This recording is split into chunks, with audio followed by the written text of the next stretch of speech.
back and get ready to have the most fun you ever had with an electronic device.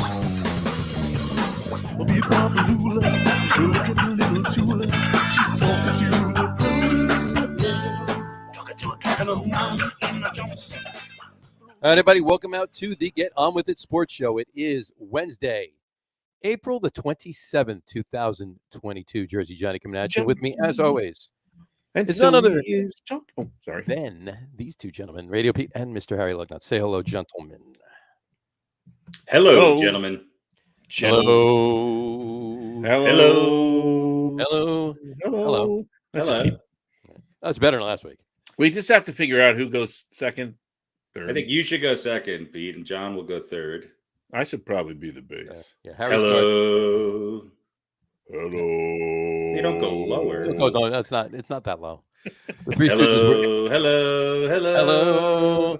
Hello. There you go. There you go. Let's just keep going up. Let's just keep practicing this. We'll do three, and then whoever started does higher, and we'll just keep going until we can't go any higher. There you go. Hello. Hello. Hello. Hello. Hello. Hello. Hello.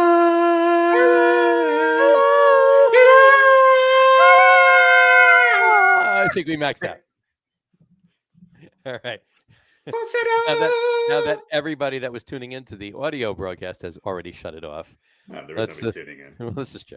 I think we had another third in us. Oh, well, before we go too far, and before we lose all three of our listeners, we need to wish Mr. Jersey Johnny a happy birthday tomorrow. Yay! Happy birthday! Happy birthday. Thank you. 67, I believe. 68. 68. Oh, wow. Next year is the really important one. Yes, it is.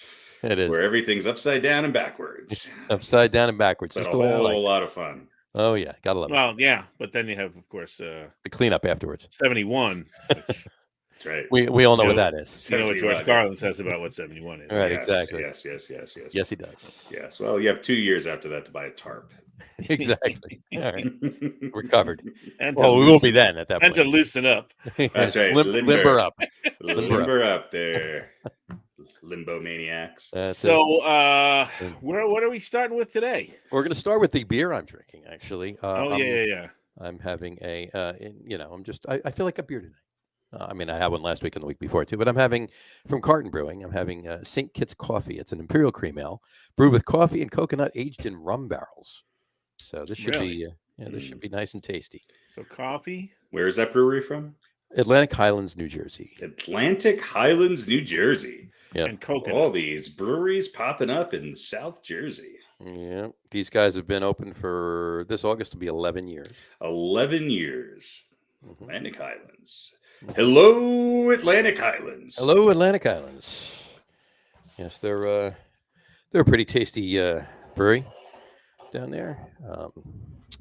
Let's get a look at it. Let's obligatory picture. Hold on. give us I'm drinking wine from a box. You know what goes good with a good box of wine, right? A can of cheese. Nice can of cheese, right? Yeah. Yes. Whoa. Look at that. Look at that. Pretty tasty. Wow. That's more head than the Kardashians at an NBA All-Star game. This is true. Mm-hmm. Nothing. Very good. Oh, that's nice. You can taste the coffee. You can taste the coconut and a little bit of rum too. That's very nice. All right, I'll enjoy that. So yeah. So I'll sip on that for a bit. How's your wine? Adequate. Adequate. Good. I always love a good box of adequate. I don't wine. think it's quite spoiled yet. That's always a good thing. Yeah. So it's right at the peak of its potency. It is, yes. Exactly. Tomorrow it'll make a very good salad dressing. I like doing that. Yeah, I like doing that with orange juice too, right? When orange juice is just past its prime, so it has a nice little bit of a kick. It's like a self-contained mimosa, yeah. Yeah, it's like a I carburetor. don't need It's a any carburetor alcohol. cleaner. I don't need any alcohol. This is already fermented. That's right. Exactly. Cleans the pipes out and your plumbing. I have some water in a. Get you with your water bottle. Yeah, well, I wanted the big one, but they were all out. So that's what your wife said.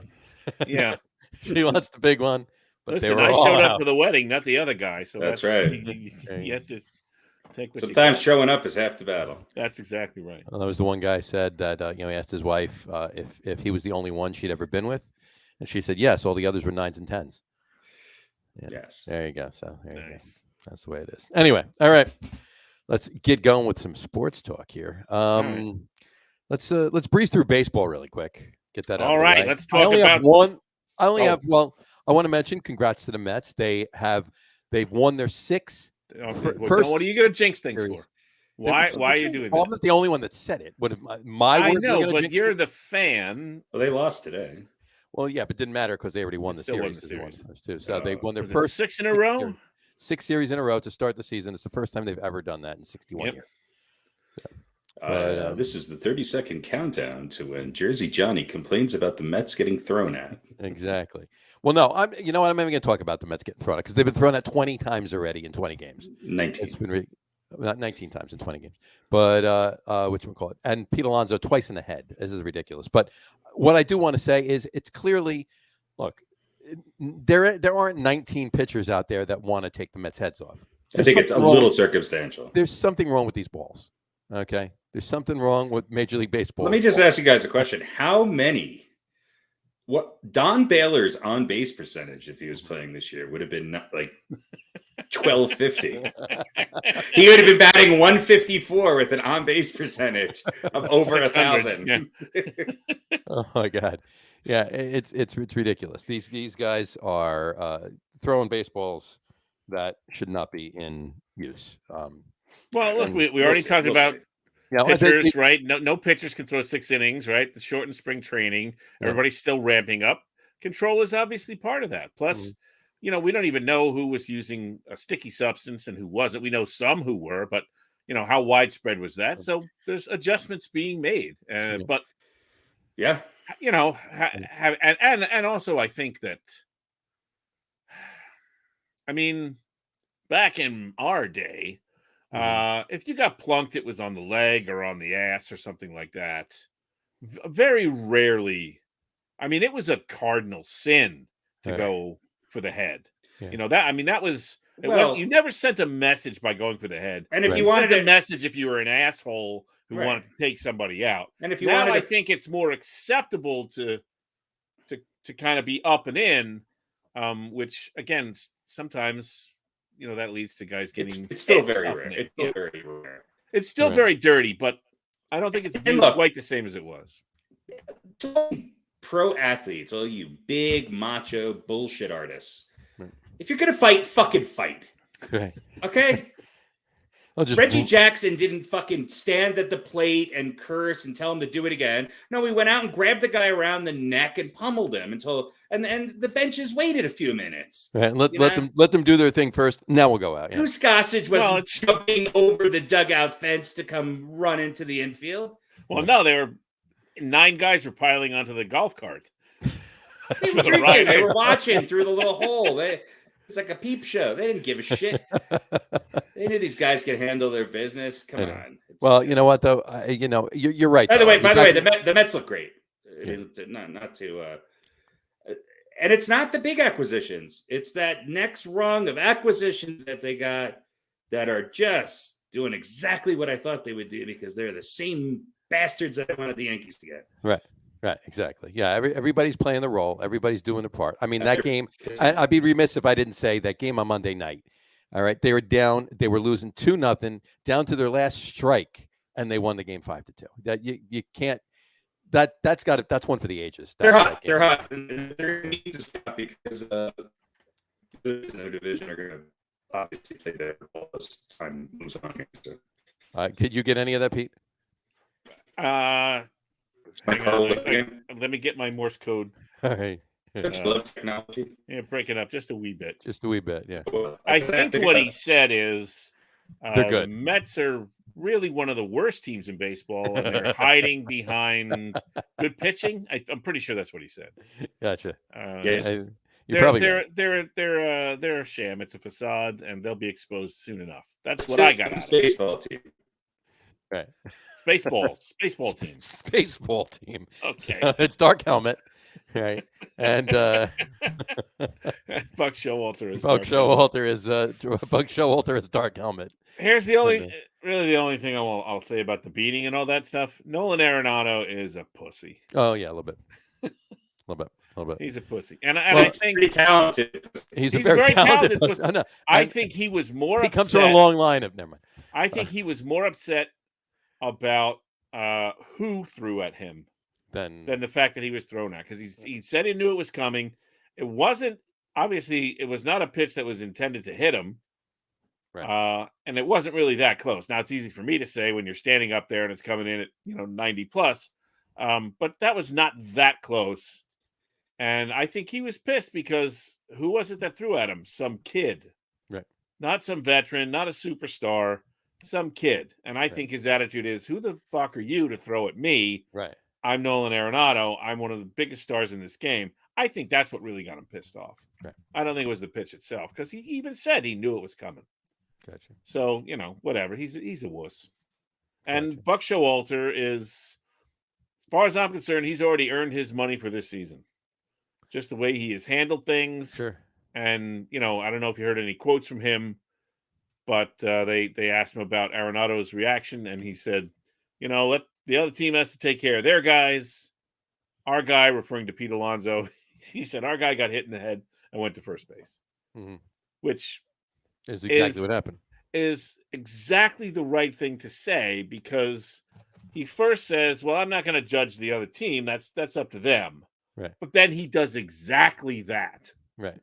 By pointing out the good example that Pete Alonso set versus the shit example that Nolan Arenado, who didn't even get hit, set. He judges the other team by not saying anything.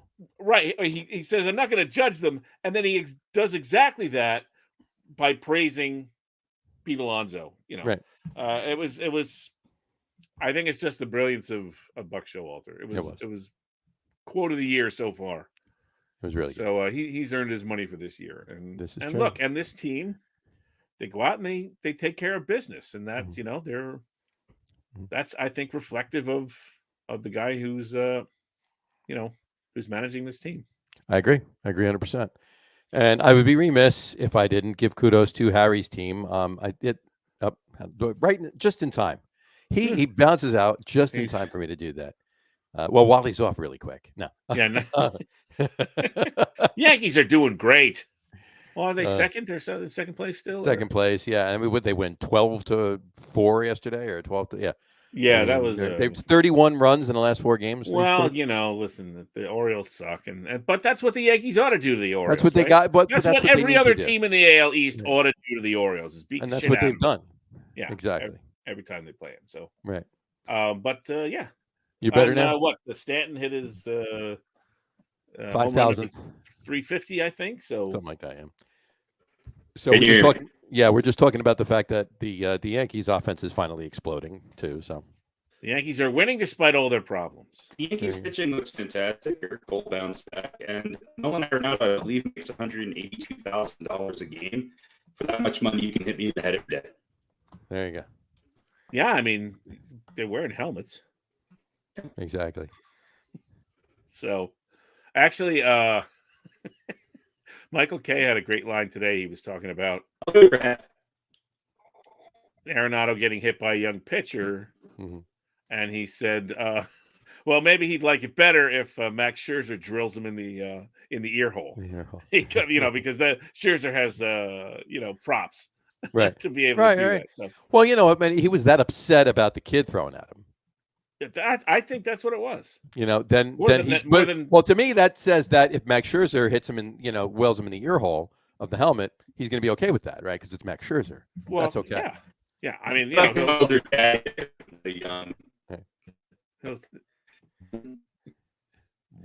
Harry is still on the Harry spaceship. Is Morse code from underwater.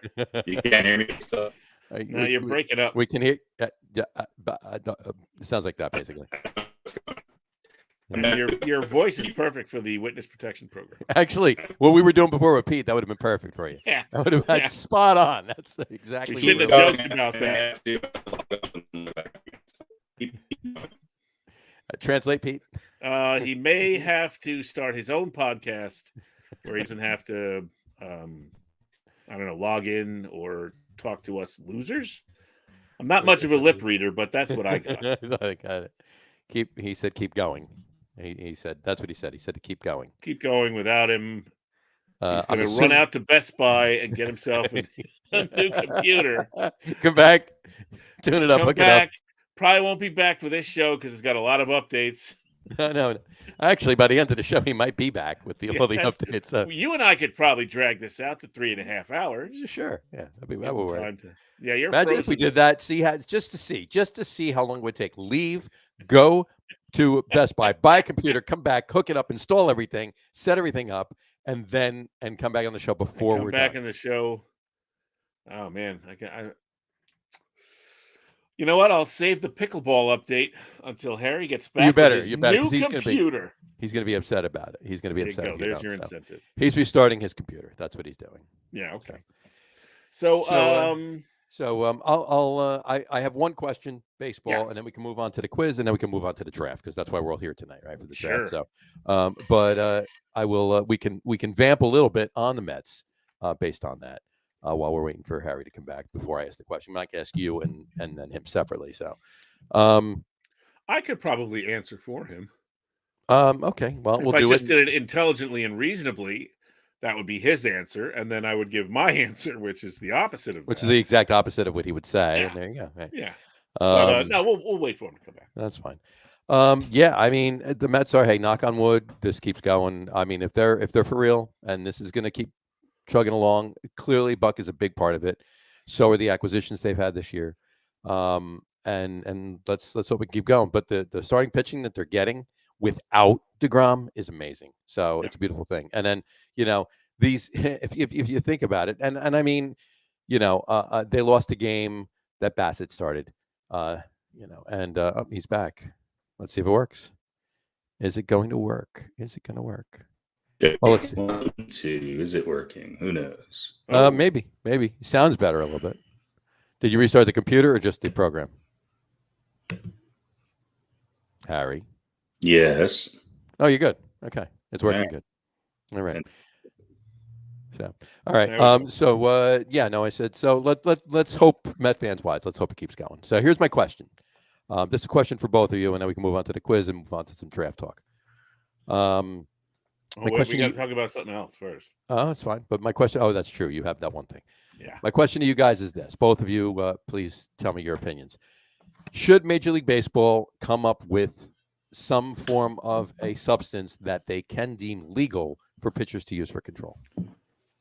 Maybe not the spider tack. Maybe not the whole Vaseline and suntan lotion and Vagisil or anything like that. Something that's not going to give an unfair advantage and, more drop in the pitch and so forth like that, but just a control substance, a controlled substance, So you want them to put cocaine on the ball? Exactly. It rubs it on there. And, But you know what I'm saying? It's something they can actually deem legal that's not going to affect the ball that much, just going to affect the control that they have with it. What do you think?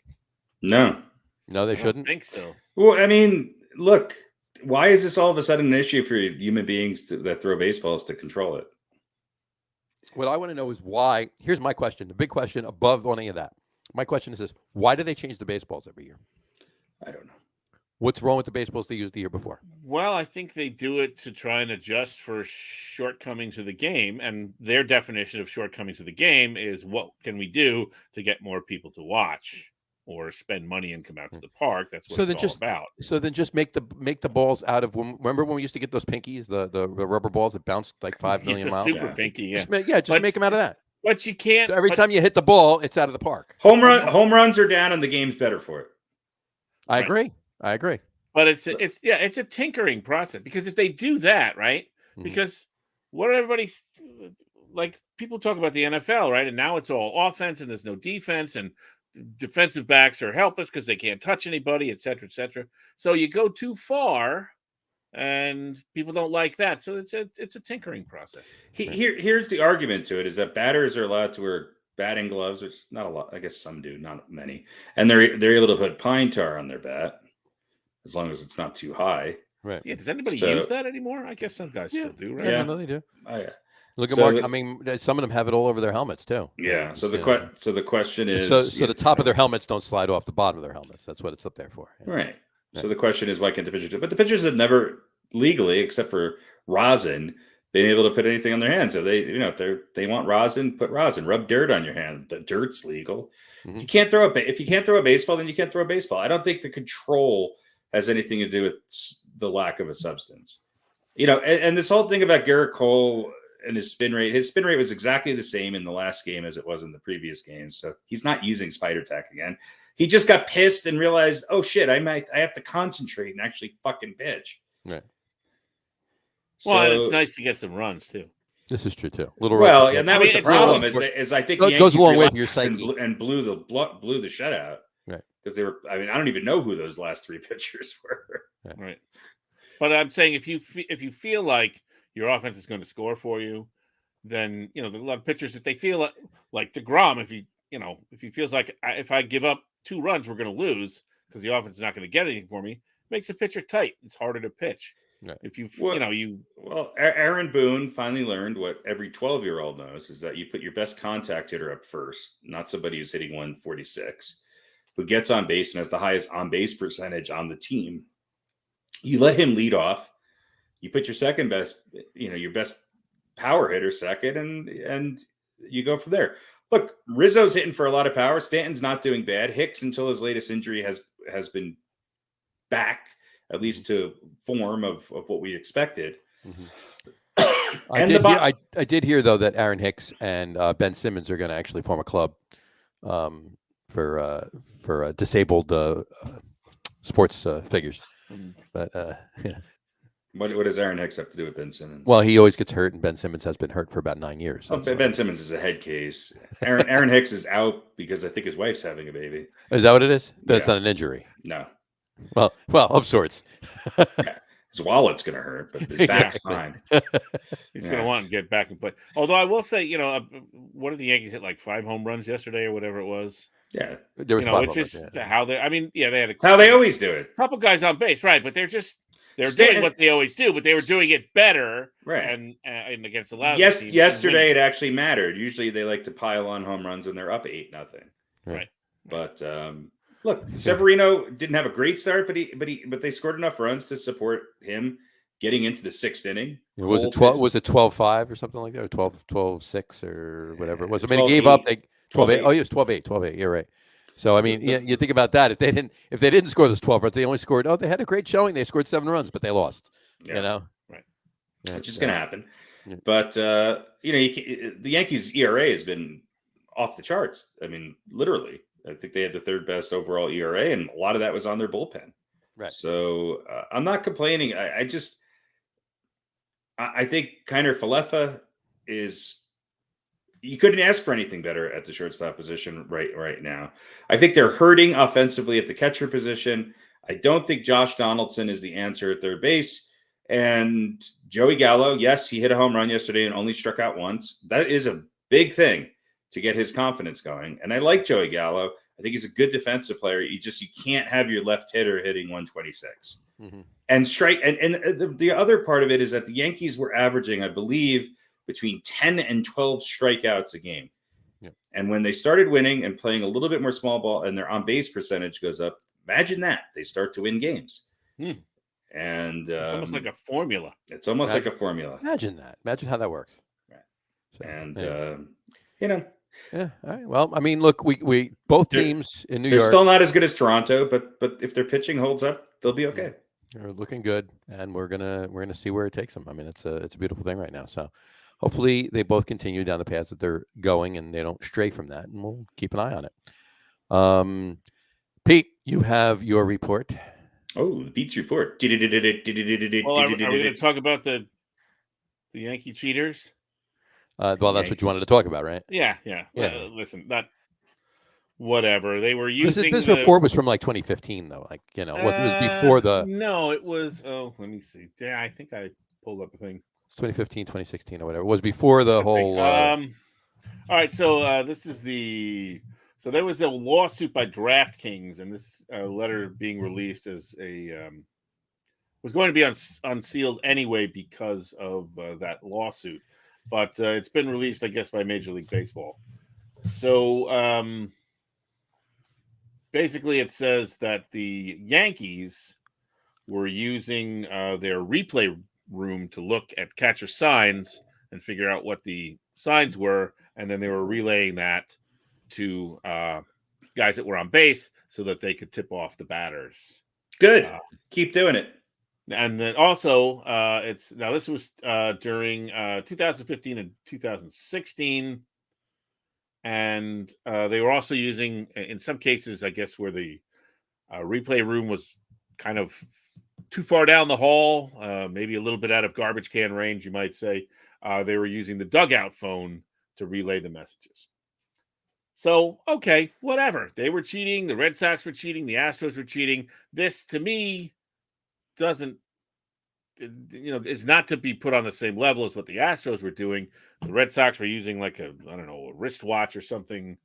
Isn't everybody using Twitter now? Is that what we're seeing? Twitch, they're using Twitch. Twitch, TikTok. What's interesting? We're using Twitter, but Elon Musk decided they couldn't use it anymore. So. Is that in 2017, Rob Manfred basically lied and said that the Yankees hadn't cheated. He covered it up, which I find interesting. So to me, the story is not so much, the Yankees were, trying to get a competitive advantage. Let's call it that. And maybe there were a whole bunch of other teams that were doing the same thing. Who knows? But what is interesting is that Manfred, for whatever reason, covered it up. And nobody, at least the general public, had no idea that this was going on. So, and why is DraftKings involved with this? They had they lost money because of the over-under on. I think they Gary Sanchez's doubles in a season. Maybe pretty much. It was all prop bets. It was all prop bets. I think they were probably has something to do with their business, but it also might have been just like a public information thing or annoyance. Yeah. They're saying this should have been public. It was kept from the public. In fact, it was a lie, and they felt it was their duty to bring it to light. People have been stealing signs forever. Yeah, so many different ways. It's not, to me, it's not so surprising. It's just the interesting thing is that Rob Manfred, what's his title? Press secretary? No. Rob Manfred? Yeah, he's the commissioner. Oh yeah, the commissioner of baseball. Okay. Would hide this from the general public and the media and the news. Press secretary. Well, I'm trying to think. Maybe he's just some underling who made a mistake. He's a Yankee fan. He said, "I don't think I'm going to tell anybody." I think he would have done it. You're right. I think he would have done it for any team because he doesn't want. He doesn't want that out there. The bad publicity. I agree. I don't think he's doing it for the Yankees. I think he was doing it for baseball. At the time anyway. I mean, it was before.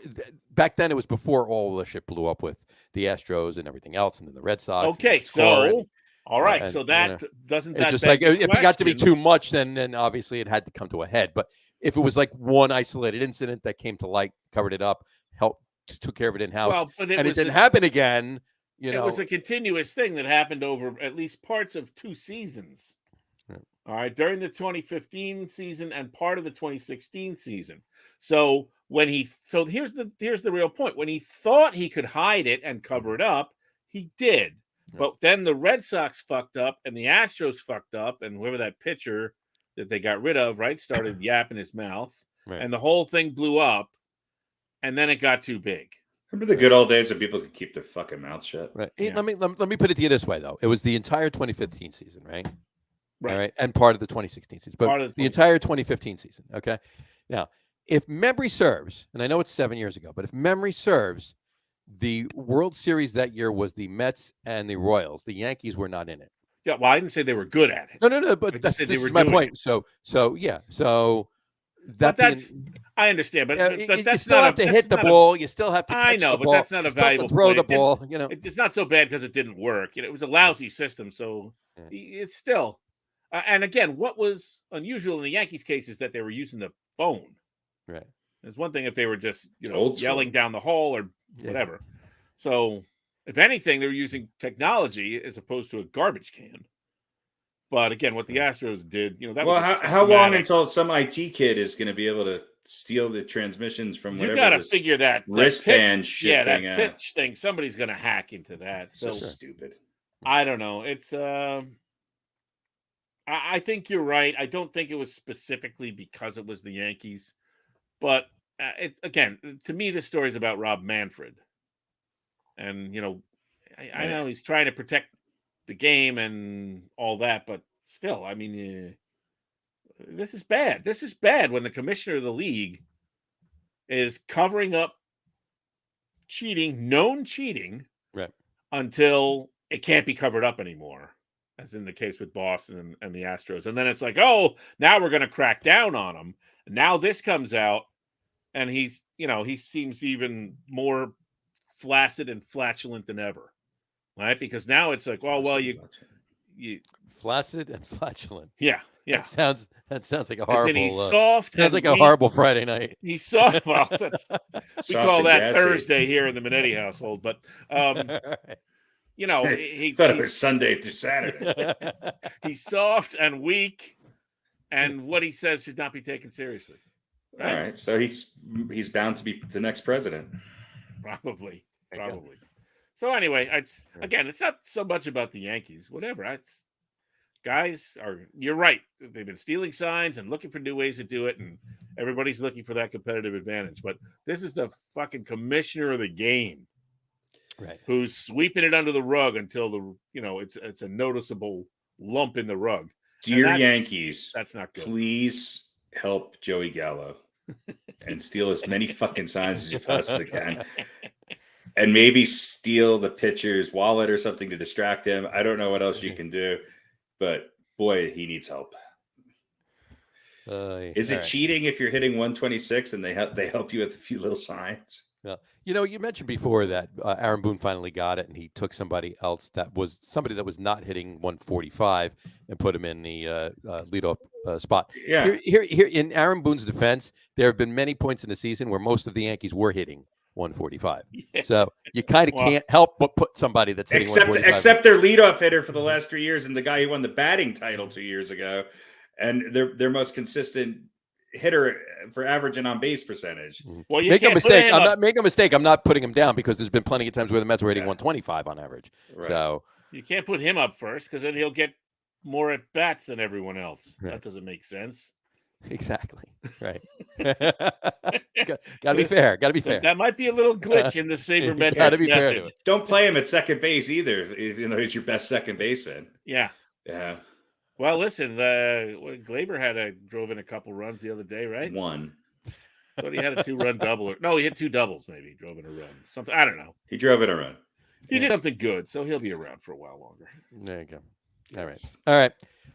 We ready for the quiz? Sure. To the draft? Yes. What substances should be allowed for pitchers to use? Top 5 substances. I'm going to give you 6, and we got to pick 4. You got to pick 4. 1 is rice-a-roni. Pine 2 is SpaghettiOs with Frankfurters. Spider 3 is lemon fresh pledge. Fresh guacamole. Cool Whip. Remember when they wouldn't let the pitchers lick their fingers? Yeah. Right? You could blow on your hand, but you couldn't lick your fingers, right? By the way, are any of the Perry boys still alive? Because they seem to be able to use substances for their whole career and never got caught. Yeah. So there's no knuckleball pitchers anymore. Tim Wakefield retired. There were a lot of Mets on the 86 team that used substances too, but a lot of them weren't pitchers. Though. Right. It never made it to their hand other than their long nail on their pinky finger. Right. Exactly. They must have been playing a lot of classical guitar. Exactly. Yeah, flamenco. They were all. It was in the locker room after the game. Yes. It was like they had Anthrax. Jam. Yeah, exactly right. Yeah. Anyway, all right.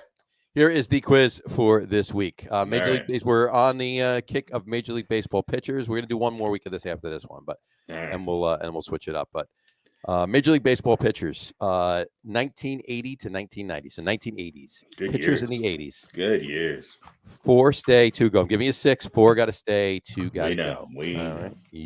All right. Write these down. How many? Is it 6 this week? 6 stay, 4 go. 4 go what? I'm giving you 12. 6 stay, 4 go. All right. Exactly. All right. Here we go. Write these down. My favorite pitcher from the 80s name to say, Oral Hershiser.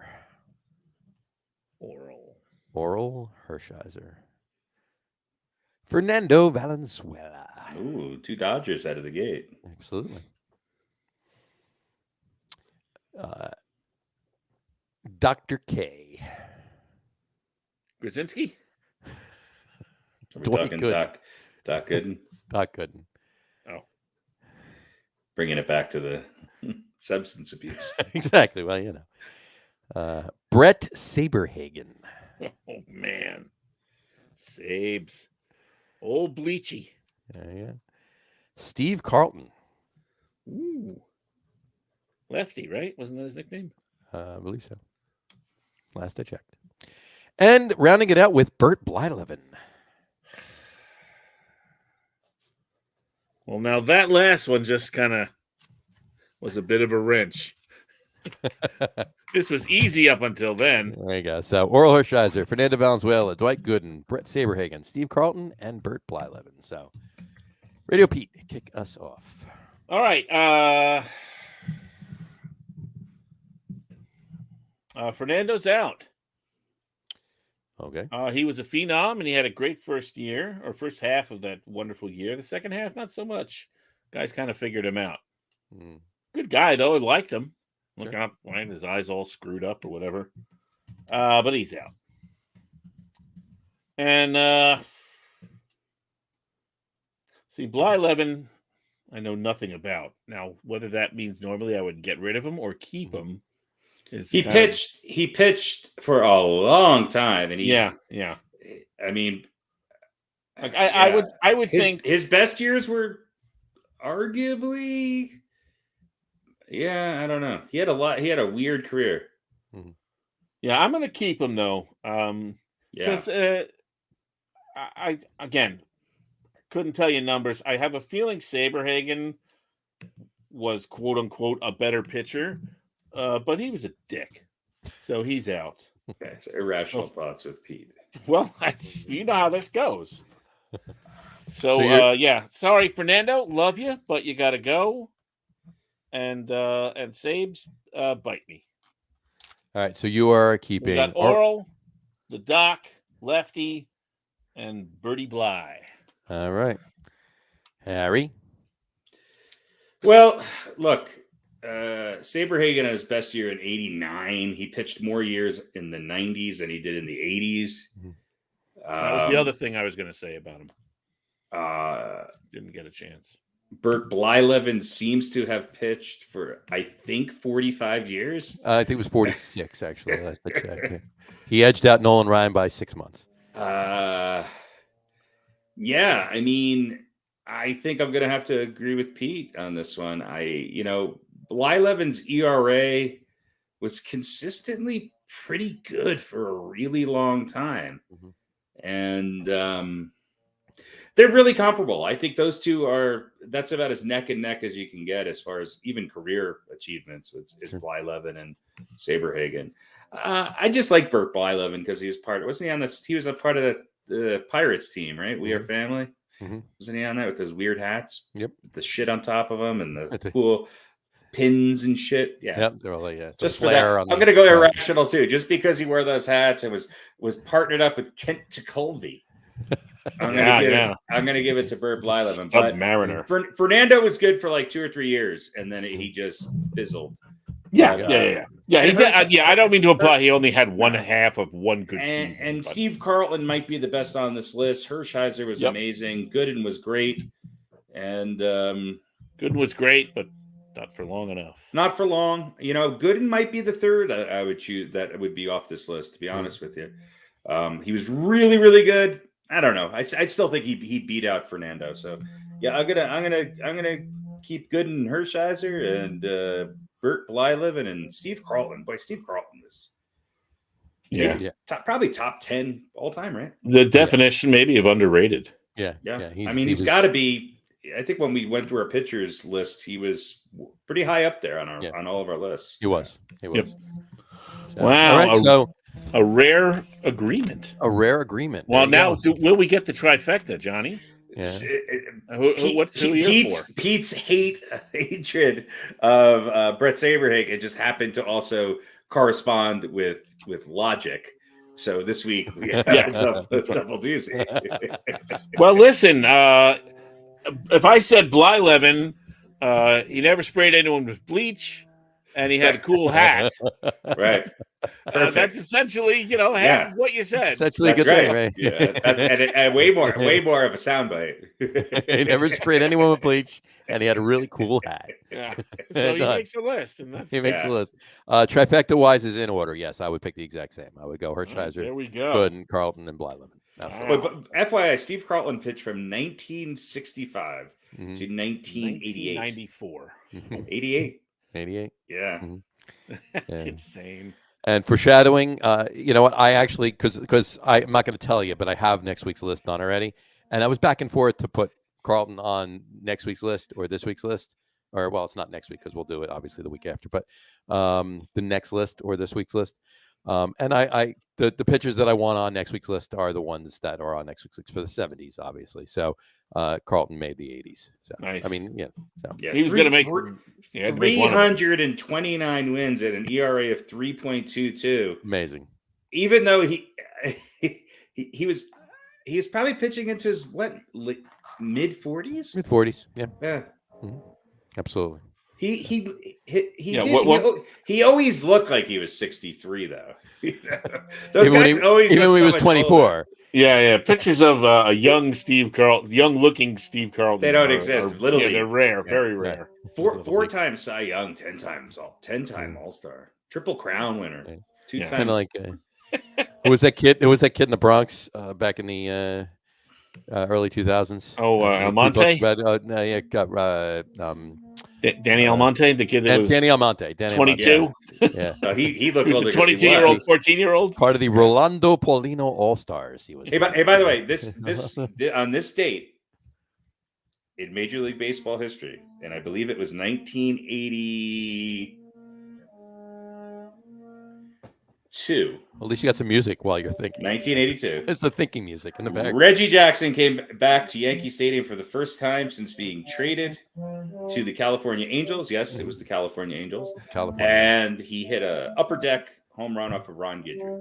There you go. Wow. Nice. A couple of pretty good lefties there. Pretty good, man. Boy, imagine if you could freeze Ron Guidry and Reggie Jackson and bring them back into this lineup. That would be good. We wouldn't be talking about Garrett Cole. No. I wonder if Ron Guidry put anything on, like Louisiana hot sauce or something like that on the ball.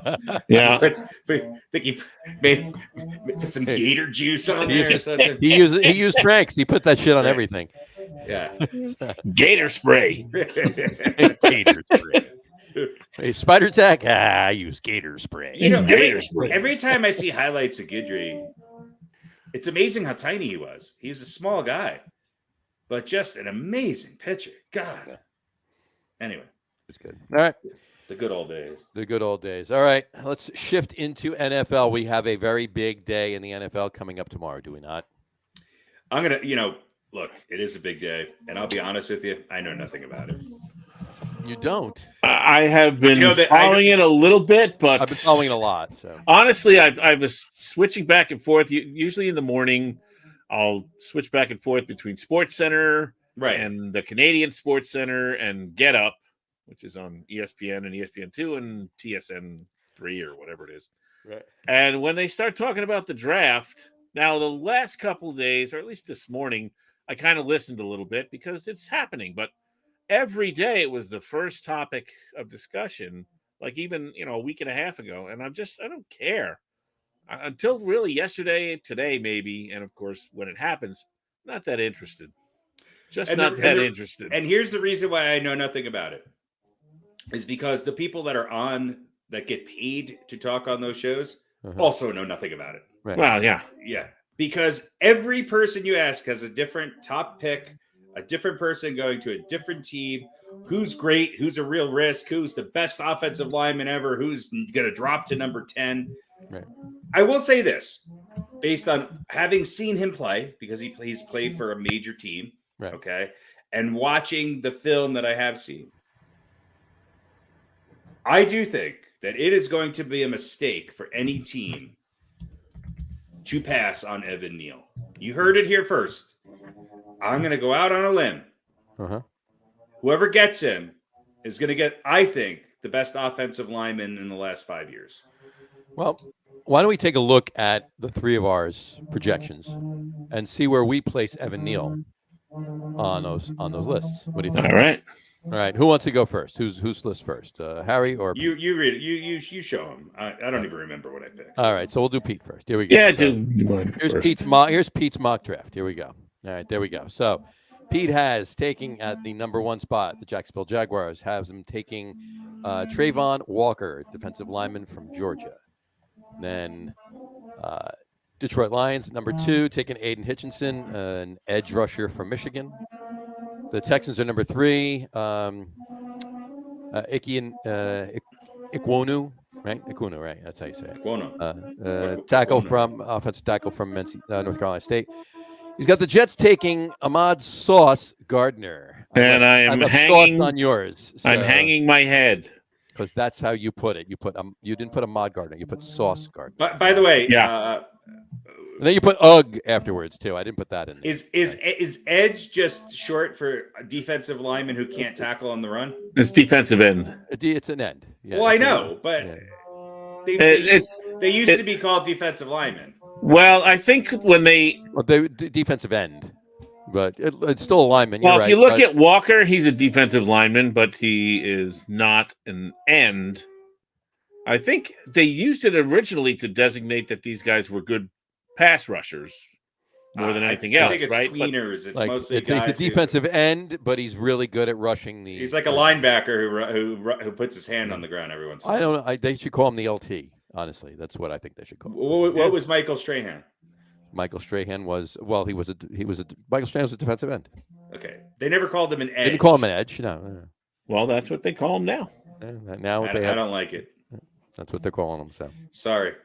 So you got Sauce Gardner, cornerback from Cincinnati, at the Jets, taking a number 4. Giants. He's got the Giants at number 5, taking Charlie Gross. I hope you're wrong. Offensive tackle from Mississippi State, passing on Evan Neal to the Carolina Panthers at 6 from Alabama, obviously.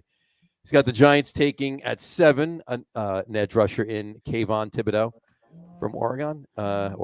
Excuse me, that's not gone. It's still there. At 8, the Falcons taking Jermaine Johnson III, edge rusher from Florida State. 9, Seattle taking Derek Stingley, cornerback from LSU. Is that the best name ever for a cornerback? Derek Stingley? Stingley.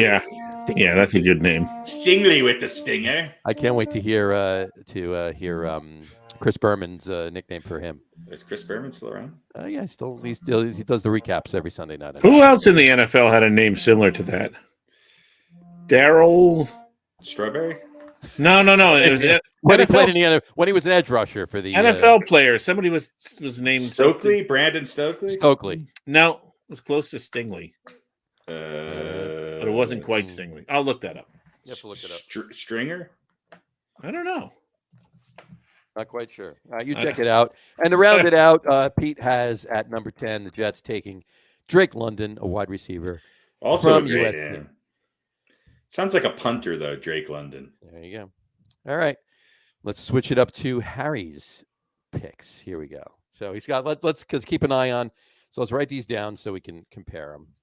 Well, we got them right here. We can go back and forth. I'm just keeping an eye on them. He's got Evan Neal that you were taking. We'll go back and forth and look at the Giants picks and the Jets picks, but he's got Evan Neal going at 6 to Carolina. So let's see what Harry has. Here we go. Oh, Daryl Stingley. Is he related to Derek Stingley? Probably. Maybe it's his dad. Maybe. Or his mom. Older brother, cousin, uncle, grandfather. You check it out. Anyway, Harry has Evan Neal going first overall to the Jacksonville Jaguars. Offensive tackle, obviously, out of Alabama. Lions taking Trayvon Walker, defensive lineman. At number 3, the Texans taking Mr. Stingley himself, cornerback. Number 4, the Jets picking Aiden Hutchinson, edge rusher. At number 5, the Giants taking Ikem Ikwonu. If the Giants take him, I promise I'll be able to say his name better, faster, more correct, easier. So, let's hope it's not because you see the back of his jersey. Probably, yeah, exactly, right. He's got the Carolina Panthers taking. Kenny Pickett at 6, the quarterback out of Pittsburgh.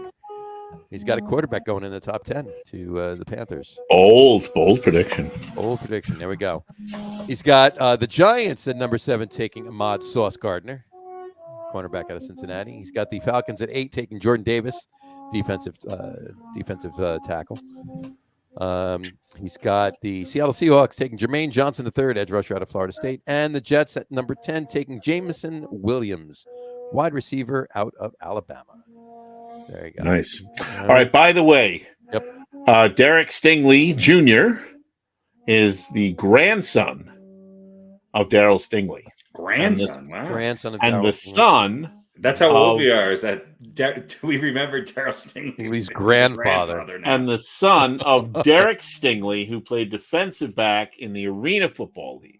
There you go. So Darryl, he had 3 sons: Darryl Jr., John, they tap their shoes. Darryl, brother Darryl, his other brother Darryl, right? Darryl, and then Derek, and then Derek had a son named Derek. So that is Darryl Stingley's grandson. And refresh our memories. Darryl Stingley played for who and what? Did he play for the Redskins? Let's see. Let me pop this up here. Let's see. 60 regular season games for the Patriots. I think that was his whole career. I have to find a better source, but he had a decent career. Darryl Stingley. What years? I don't know. Let me see. Let me find a better source for his. We can come back to it. Let's go on. No. Keep talking. I'll keep looking. Darryl Stingley played. 2010 to 2018. He played 73 to 77. 73 to 77 for the Patriots. He was drafted last year. He's got a grandkid. His career was ended with an on-field spinal cord injury. Yeah. Hit by Jack Tatum? Yep. I think. Yep. Wow. So, there you go. All right. And yep. That's too bad. So it's a shame. So he passed away at age 55 in 2007. From he was a quadriplegic from the spinal cord injury. So he had heart disease and pneumonia or whatever. Yep. That sucked. So what a family history, though, huh? Yeah. There you go. Yeah, really. What a tribute. We have a couple kids. Well, let's say, you know what? I hope Derek Stingley kills it. Nope, you know what I mean. I think in the NFL. I think he's going to be good. I think he's going to be really good. Yeah, I think so. Especially if he, really good on he goes 3rd overall as a cornerback to the Texans. If he winds up going, we'll see how that turns out. But that's really the only piece the Texans need is a good corner. Good corner, and they're good to go. They're ready to compete. They're ready to go to the Super Bowl. They're ready. Well, if he drops down and the Giants can get him, please, Giants, don't pass on Ekwonu or Neal if they're there. But in that next pick, if he is available, let's get the Stinger. Let's get the Stinger into the Meadowlands. At the Stinger into East Rutherford. All right. Here are my projections. Here we go. Here's my mock draft. I have Trayvon Walker, so I'm agreeing with Pete, going 1st overall defensive lineman from Georgia to the Jags. Aiden Hutchinson going to the Lions at 2. Ahmad Sauce Gardner going to the Texans at 3. Kayvon Thibodeau going to the Jets at 4. Ekwonu going to the Giants at 5. Evan Neal going to the Panthers at 6. Stingley going to the Giants at 7. Look at that. The Stinger in the Meadowlands. See how that worked out? Garrett Wilson, wide receiver out of Ohio State, going to the Falcons at 8. Charles Cross. A little bit of an underdog there. Charles Cross, offensive tackle out of Mississippi, going to the Seahawks at 9. And again, agreeing with Mr. Radio Pete, the Jets taking Drake London, wide receiver out of USC at 10. So. Now, let me ask Johnny this, or Pete can answer this as well, obviously. But all right, so you have Ekwonu and Neal going back to the Giants and the Panthers. Mm-hmm. If you had your choice, who would you rather have? Ekwonu, who's kind of a let's face it, he's kind of a guard who can play tackle, but probably would feel more comfortable as a guard, which the Giants can still use, and you can still. Or would you rather have Evan Neal? I personally would rather have Evan Neal, but just from what I've been reading, what I've been seeing, what I've been hearing, the scouting reports from the Giants and everything else, I didn't just pick names. Right. I looked at it a little bit. I think they're leaning more towards Ekwonu. Ekwonu's really athletic. Yeah. I mean, super. Maybe a little bit more of a work in progress, but very versatile. Mm-hmm. And if the Giants get either of those two, I'd be really happy. Yeah, that versatility might be.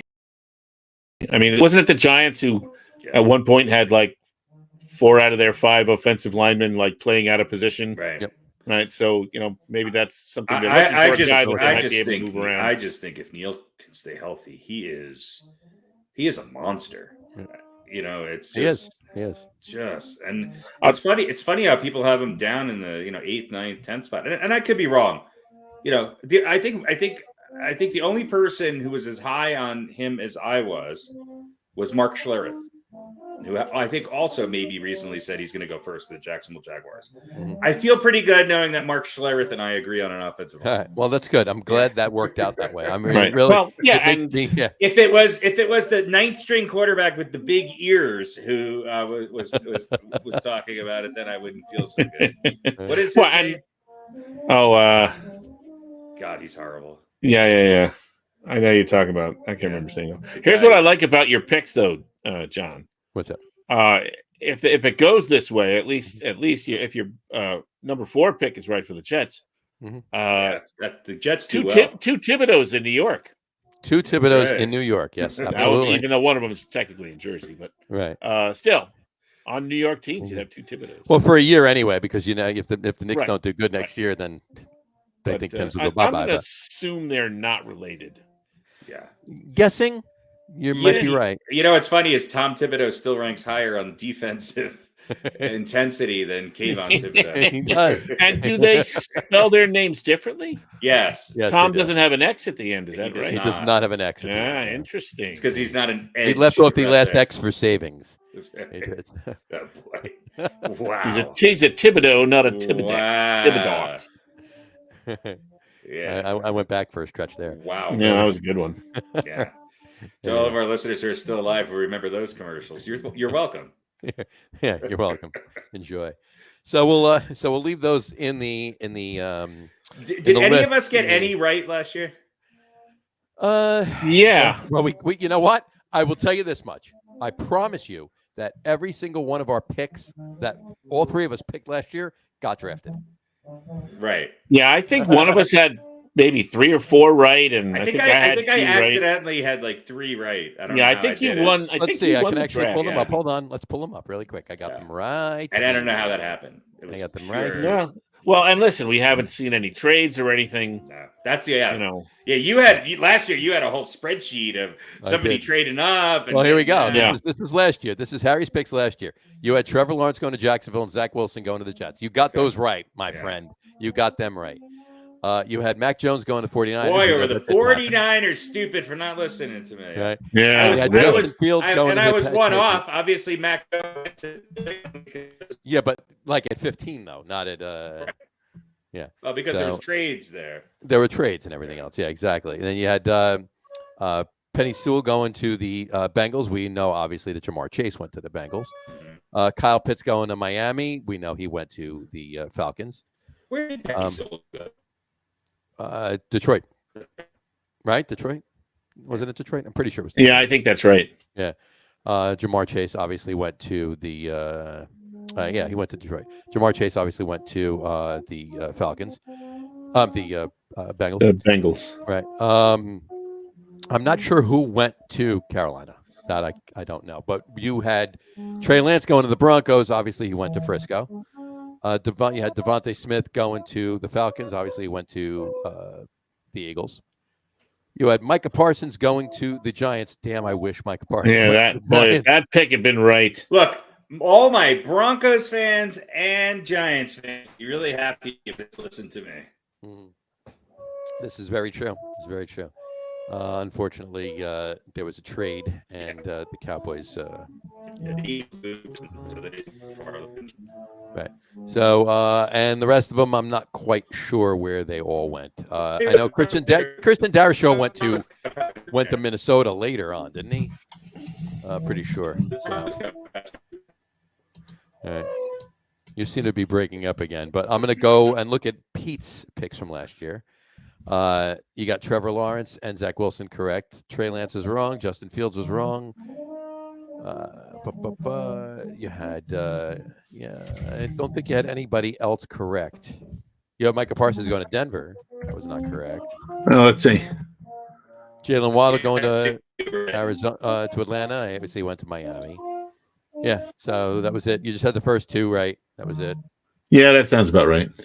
And then let's see about me. Let's see. I had Trevor Lawrence and Zach Wilson, of course. Mac Jones, I had wrong, obviously. It was Trey Lance. I had Kyle Pitts right. I had Penny Sewell wrong. I had Jamar Chase wrong, but I was right out of there. Trey Lance to New England. Flip New England and 49ers, and I had them right. I was wrong there. Wrong with Justin Fields. Kwity Paye to Dallas was not right there. The Giants did not take Jalen Waddle because he went to the Eagles because of the Cowboys that you picked before. That's it. So you had 3. I had 3. There you go. So there you go. So, there you go. All right. Can you hear me again, or am I? I can hear you. You're good. You're good. Yep, you're good. For some reason, I think when you have the graphics up. Really? I don't know. That's weird. Maybe it blocks my microphone. I think it blocks your microphone. That's what it is. It's absolutely what it is. All right. All right. So now, how do we think this is going to go? Do we think that we think there's going to be like a lot of trading? Obviously, we don't know who's going to be picking who. That remains to be seen. We'll figure that out tomorrow. We'll revisit these the next show. But do you think there's going to be a lot of trading back? I think there's going to be a lot of trade bouncing around, especially with the Jets and the Giants both having 2 picks in the top 10. If the Giants trade down, I will fucking kill them. Well, what if the Giants You heard it here first, folks. You heard it here first. Yes. The Giants have what? 5 and 7 or 5 and 7. Jets have 4. What if they trade 7? They keep the 5, but they trade the 7 down. For what? I don't know. Who knows? I don't know. For trade bait next year, so they can have 2 first-round picks, so they can trade up in the first round and get the quarterback they want after. What quarterback just in case Daniel Jones? The Giants are going to trade for a veteran quarterback next year. Yep. Or hey, maybe Daniel Jones works out. You know who might be available? Is I love being able to make Harry laugh. Sam Bradford might be available. Sam Bradford Darnold or Sam Bradford? Yeah. No, Sam Bradford Darnold. Sam Bradford Darnold. Although you might want to, you might take Sam Bradford over Sam Bradford Darnold. Jimmy G and the guy from Cleveland. Yeah. Right. Jimmy G and the guy from Cleveland. Oh yeah, Baker in New York. Netflix. Yeah. Jimmy G and the guy from Cleveland. They open a pizza parlor together. Right, exactly. Baker Mayfield is actually going to be living in the stadium just so he can stay in Cleveland. Right, exactly. He's actually gonna ask Alice Cooper if he can move into the Rock and Roll Hall of Fame with him. So. I would tend to think there would not be that much movement. I think this year there's not, only because of the quarterback scenario. Because I think, these offensive linemen and defensive linemen, they're not interchangeable, but I think teams are. There's enough. In other words, there's enough decent cornerbacks, enough decent edge rushers, enough. Yeah. In other words, if you want a quarterback, the difference between who you really want and the next guy that you want could be pretty great. You know what I mean? To give up a bunch of draft capital just to get you don't get the guy incrementally you want, better. And you trade it. But when you're talking about linemen, that difference could be a lot closer. And even if you don't get the guy you really want, you might go, well, this other guy is really close. If you pick 2 of the top, if you pick 2 of the top 3, odds are one of them is going to work out. Exactly. Yeah. So and I think that's what the Giants have to do. Look, Jacksonville, Detroit, Houston, the Jets, the Giants in Carolina, Atlanta, and Seattle. Do they all need an offensive lineman? Yes. Yeah. Well, everyone can use an offensive lineman. I think the lineman situation is actually pretty good this year. Obviously, there's some good defensive players, both cornerbacks, edge rushers, whatever you want to call them. I think some of these wide receivers might sneak up a little bit. I think you're right. There's the Deebo Samuel situation, which is not making a lot of noise right now, but Well, what I heard yesterday during the draft, if it's going to happen, I would think it's going to happen. It's going to happen tomorrow during afternoon the draft. when it's going to happen. Yeah, but I heard yesterday that and it's just rhetoric at this point, but it could be just lip service to get people off the trail, if you will. But the front office of the 49ers have said that they're not interested in moving a generational talent like Deebo Samuel. Well, they don't have to. No. Well, is Deebo Samuel the next Kyrie Irving? Because look, Deebo Samuel's not a top 5 receiver as far as the passing game goes. But he's very versatile. He's versatile, but he doesn't want to carry the ball anymore. But he doesn't want to carry the ball, or at least not as much as he did in San Francisco. He averaged 4 carries a game last year. Look, the Jets are building. I don't think they should give away the farm to get somebody that it's going to be good for them. Don't get me wrong, but keep building. Last year was Zach Wilson's first year. What is it with receivers? Get a good receiver. Go with but look, Harry, you say it all the time. The Giants, for years, and they haven't done it recently by any means, but for years in the past, 10, 20, 30 years ago, they always picked really drafted, really talented wide receivers. And then when they were done and wanted to get paid, they went to another team, and in comes the next group. And they always worked out. Very, very infrequently did they bring somebody in like Plaxico Burress, like a Plaxico Burress. That is the rule you need to follow with receivers and running backs. Right. And you can't, you can bring all the generational talent receivers onto your team. If your quarterback doesn't have time to throw to them, right, then they're useless. Right. Well, and it's a perfect example because the Giants took that time that they were, investing, if you will, into draft picks, if you will, and money they were investing into their lines, into their trenches, and that's why they were good. And it goes for most every other team. When you have a brick wall in front of you, it doesn't matter if your wide receiver that your quarterback's thrown to is here or if he's here. If he has a brick wall, he's going to get the ball to him. Look, the Giants in the last year, their offensive line has improved. Now I know the cynical way of saying is it couldn't get any better. It couldn't get any worse. Yeah. Thomas had especially the last part of the year. Last year. Thomas is going to be a Pro Bowler. Yeah. Okay, so if you could pair him up with another tackle, with Ekwonu or Neal, right, and then and you have these like 4 other guys that they brought in and moved them around, and right. Then, especially in today's NFL, then you have a chance, especially when we see who we get as a quarterback. Right. But yes. Yeah, and if you think that the Jets' problems over the last, let's pick a reasonable amount of time, 5 years to a decade, are because they didn't have superstar wide receivers, then you really don't understand the game of football. That was not their problem. Nothing against Deebo Samuel. I think he's a good receiver. He's an electric player. The Jets should be picking 2 offensive linemen. Yeah, they definitely should. I agree. Absolutely, they should. Because the Jets, unlike the Giants, and look, I'm not trying to pile on Daniel Jones. The Jets have what a lot of other people think, have. That's the problem. What a lot of people think is one of the a potential top 10, maybe top 5 quarterback that they have behind center right now. Yeah, they don't want to get killed. Got a guy with that potential, sure. So, although it did worry me when it was either Robert Saleh or Douglas or Douglas who said, we want to surround him with talented pieces, i.e., the skill positions is so. Yeah. And I was like, no, why don't you surround him with big, strong linemen that can block? Yeah, and then he can, because you don't, Look, I mean, take your lead from the Giants. They wanted to surround Daniel Jones last year with big, talented pieces, and they went out and got Kenny Galladay and gave him $1 billion, and he didn't catch 1 touchdown. They got a lot of receivers who had their worst season ever. Yeah. Look, although listen, I still think Tony could end up being a good draft pick. Well, there's talk now that they want to trade. There's trade talk for Kadarius. Oh, really? And there's trade talk was it attitude or Darius Slayton too. Was it attitude or on the field? No. I think is there any wide receiver who's not a fucking problem?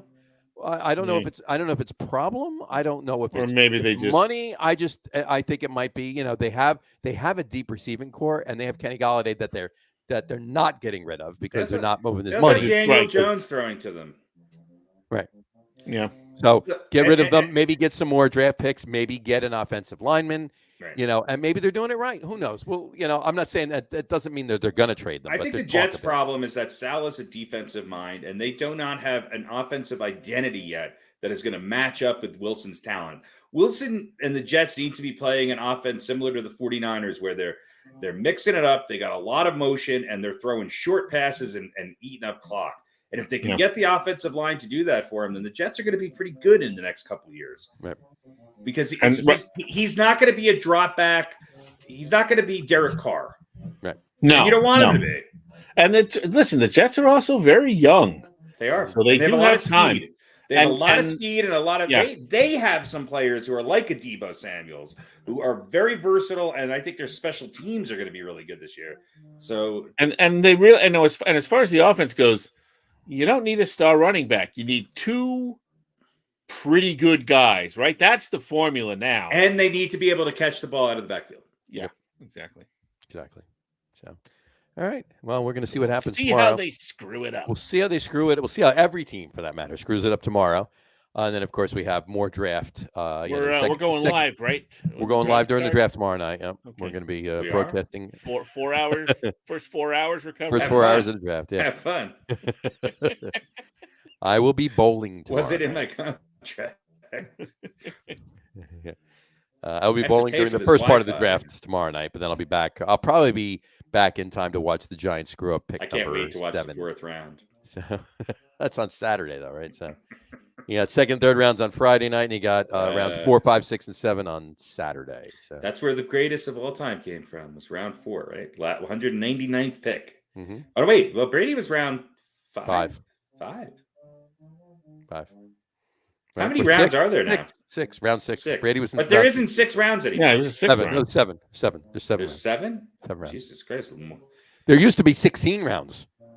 There's more rounds in the draft than there are in a Tyson Fury fight. Exactly. Well, is that happening this weekend too? Is he fighting this weekend? I think he fought already, didn't he? On the plane, he fought. Yeah. Yeah. No, that was Mike Tyson. No, that was Mike Tyson. That's what we need is like a steel cage match with all the guys named Tyson. I think there's got to be 4 or 5 Tyson of them. Fury right? versus Mike Tyson. Tyson Fury, Mike Tyson. There's got to be a couple. Fury would kick the shit out of Mike Tyson. I know. No offense to Mike Tyson, but there's got to be another couple of kids. The owner of Tyson Farms for chicken. That's right. That's right. That's right. Joe Tyson, the owner of it. Charlie Tyson. Tyson Chicken. Man. Hey man, he's deadly with a bone saw. Exactly. And we can bring in the guy that invented the Dyson vacuum, just for laughs. I would pay to watch that guy get his ass kicked. I would and beat him to the pulp with one of those fucking vacuums. Don't hold back. I hate that guy. I'm actually going to use that as a soundbite. I hate that guy. That's great. Is there a more annoying? Yeah. Oof. I hope Mike Tyson sits in first class with the Dyson vacuum guy, and the Dyson vacuum guy asks for his autograph. Wasn't there another fight though? Like, didn't Mike Tyson have more than one fight lately? Didn't he? Wasn't there another fight like backstage at a award show or something like that with another? Something like that, yeah. I don't know. Who knows? I thought there were more fighters named Tyson. This is a poor search engine. Was that Ask Jeeves? Yeah. It was Lycos. Searching MySpace for that dog's like 17 years old now. He like, Lycos, go get it. And he goes, what do you want? I don't even know what you're talking about. Lycos, the search engine with the Labradors. Yeah.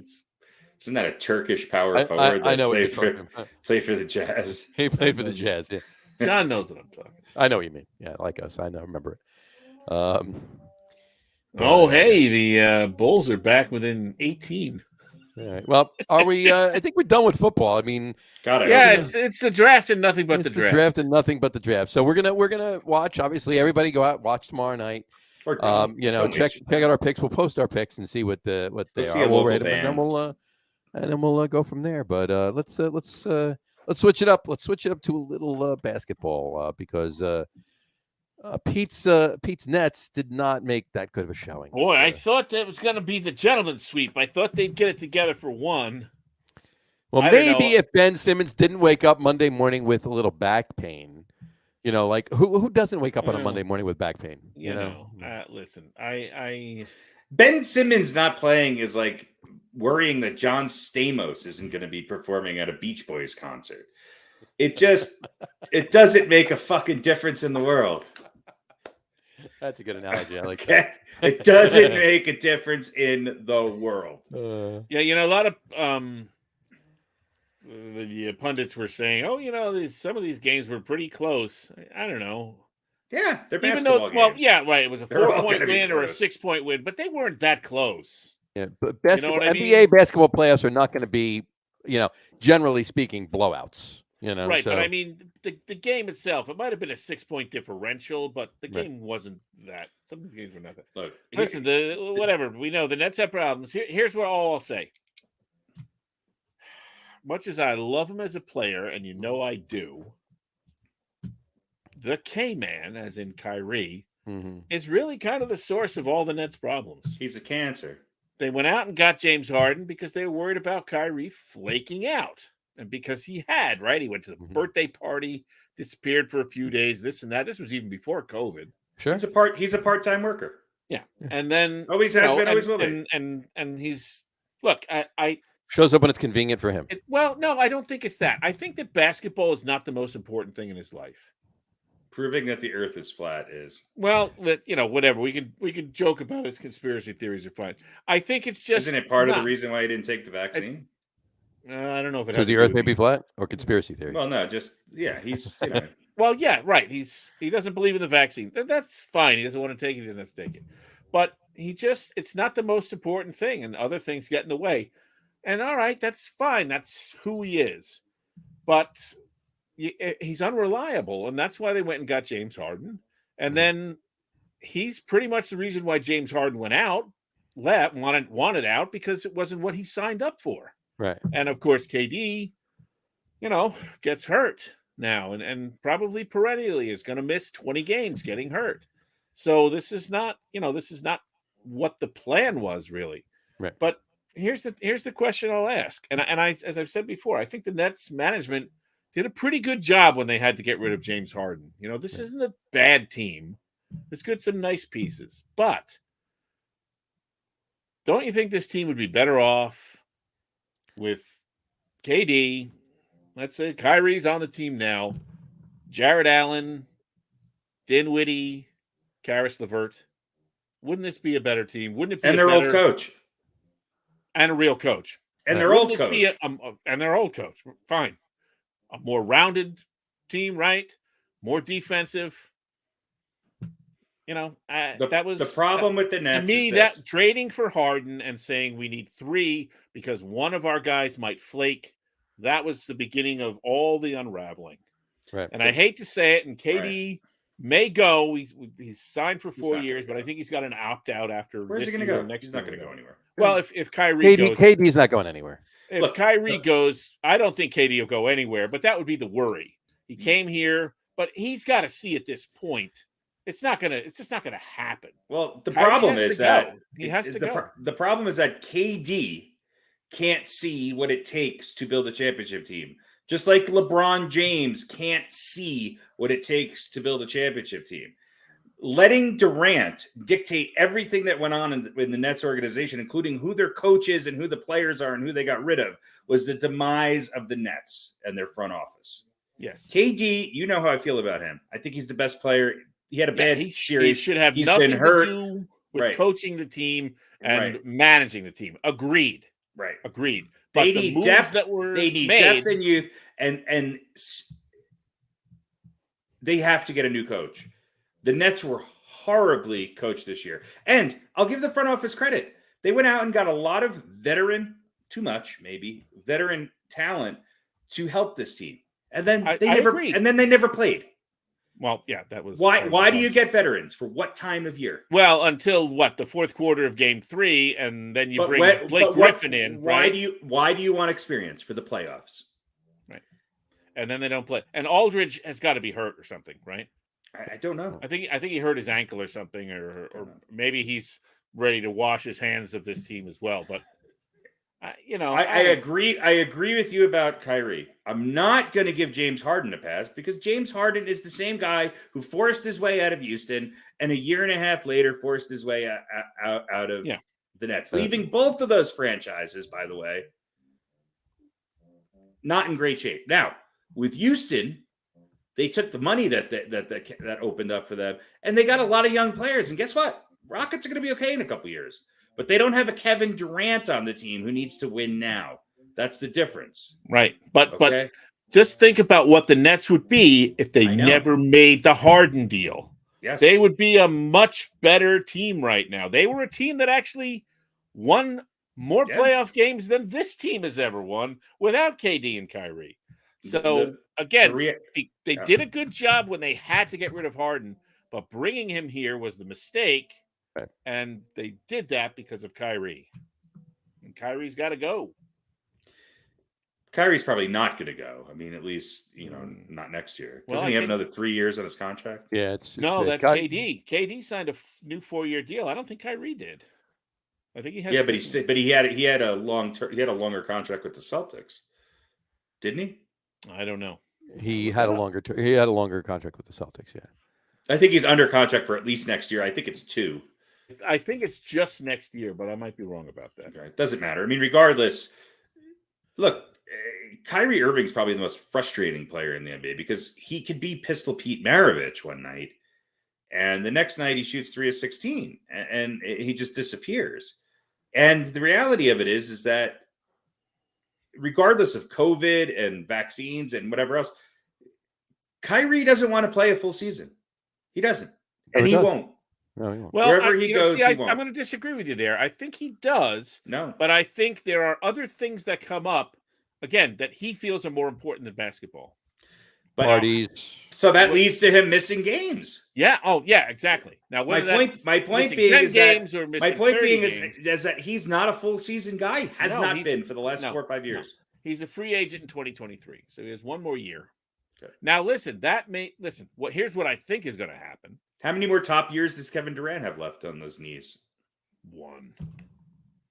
Yeah. Well, how old is he now? I would say 3. I would say more than that. I'd say at least 2, but how old is Kevin Durant? Probably only 32, I think. Yeah, I'm thinking he's older. So here's what I think is going to happen. The Nets are going to hope for the best with Ben Simmons. Kevin Durant is 33 years old. 33. And they're going to say, okay, let's reload next year with KD and Kyrie. COVID probably be over and all done and won't be an issue. And we'll have Ben Simmons. Right. Ben Simmons is a good piece, but he's not piece. He's not anywhere part of a big 3. But I don't think you need a big 3. Oh, okay. You need a big 10. Well, you need So you need better defensive pieces and more versatility. Is they going to move Durant to the 4 and play Ben Simmons at the 3, or are they going to move Kyrie to the 2?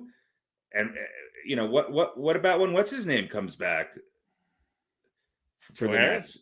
Yeah, bring Harris in off the bench, probably.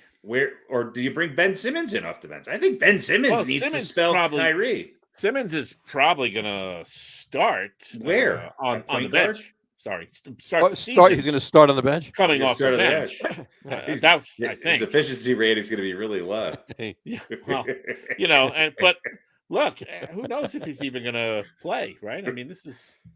The back is the least of the worries right now. It's the mental aspect. If the Nets have a psychiatrist, whoever that is, he or she or they, should get a raise because they have seen it all. Oh, yeah. Well, and they're definitely earning their money. That's for sure. So I'm pretty sure I said it, I don't know, last year sometime. They're not going to win. This big 3. The last time big 3 with Garnett and all that, it didn't work. This is not going to work either. I will say this. It's because of Kyrie. I will say this. I think the Nets didn't have the depth. That's what I mean. They needed the guys they traded away. I will say this, and we'll see in the next series. Boston's the real deal. Yeah. Boston might be the best defensive team that I have seen in years. They're pretty damn good. In years. They're pretty damn good. Although I will say this. I can't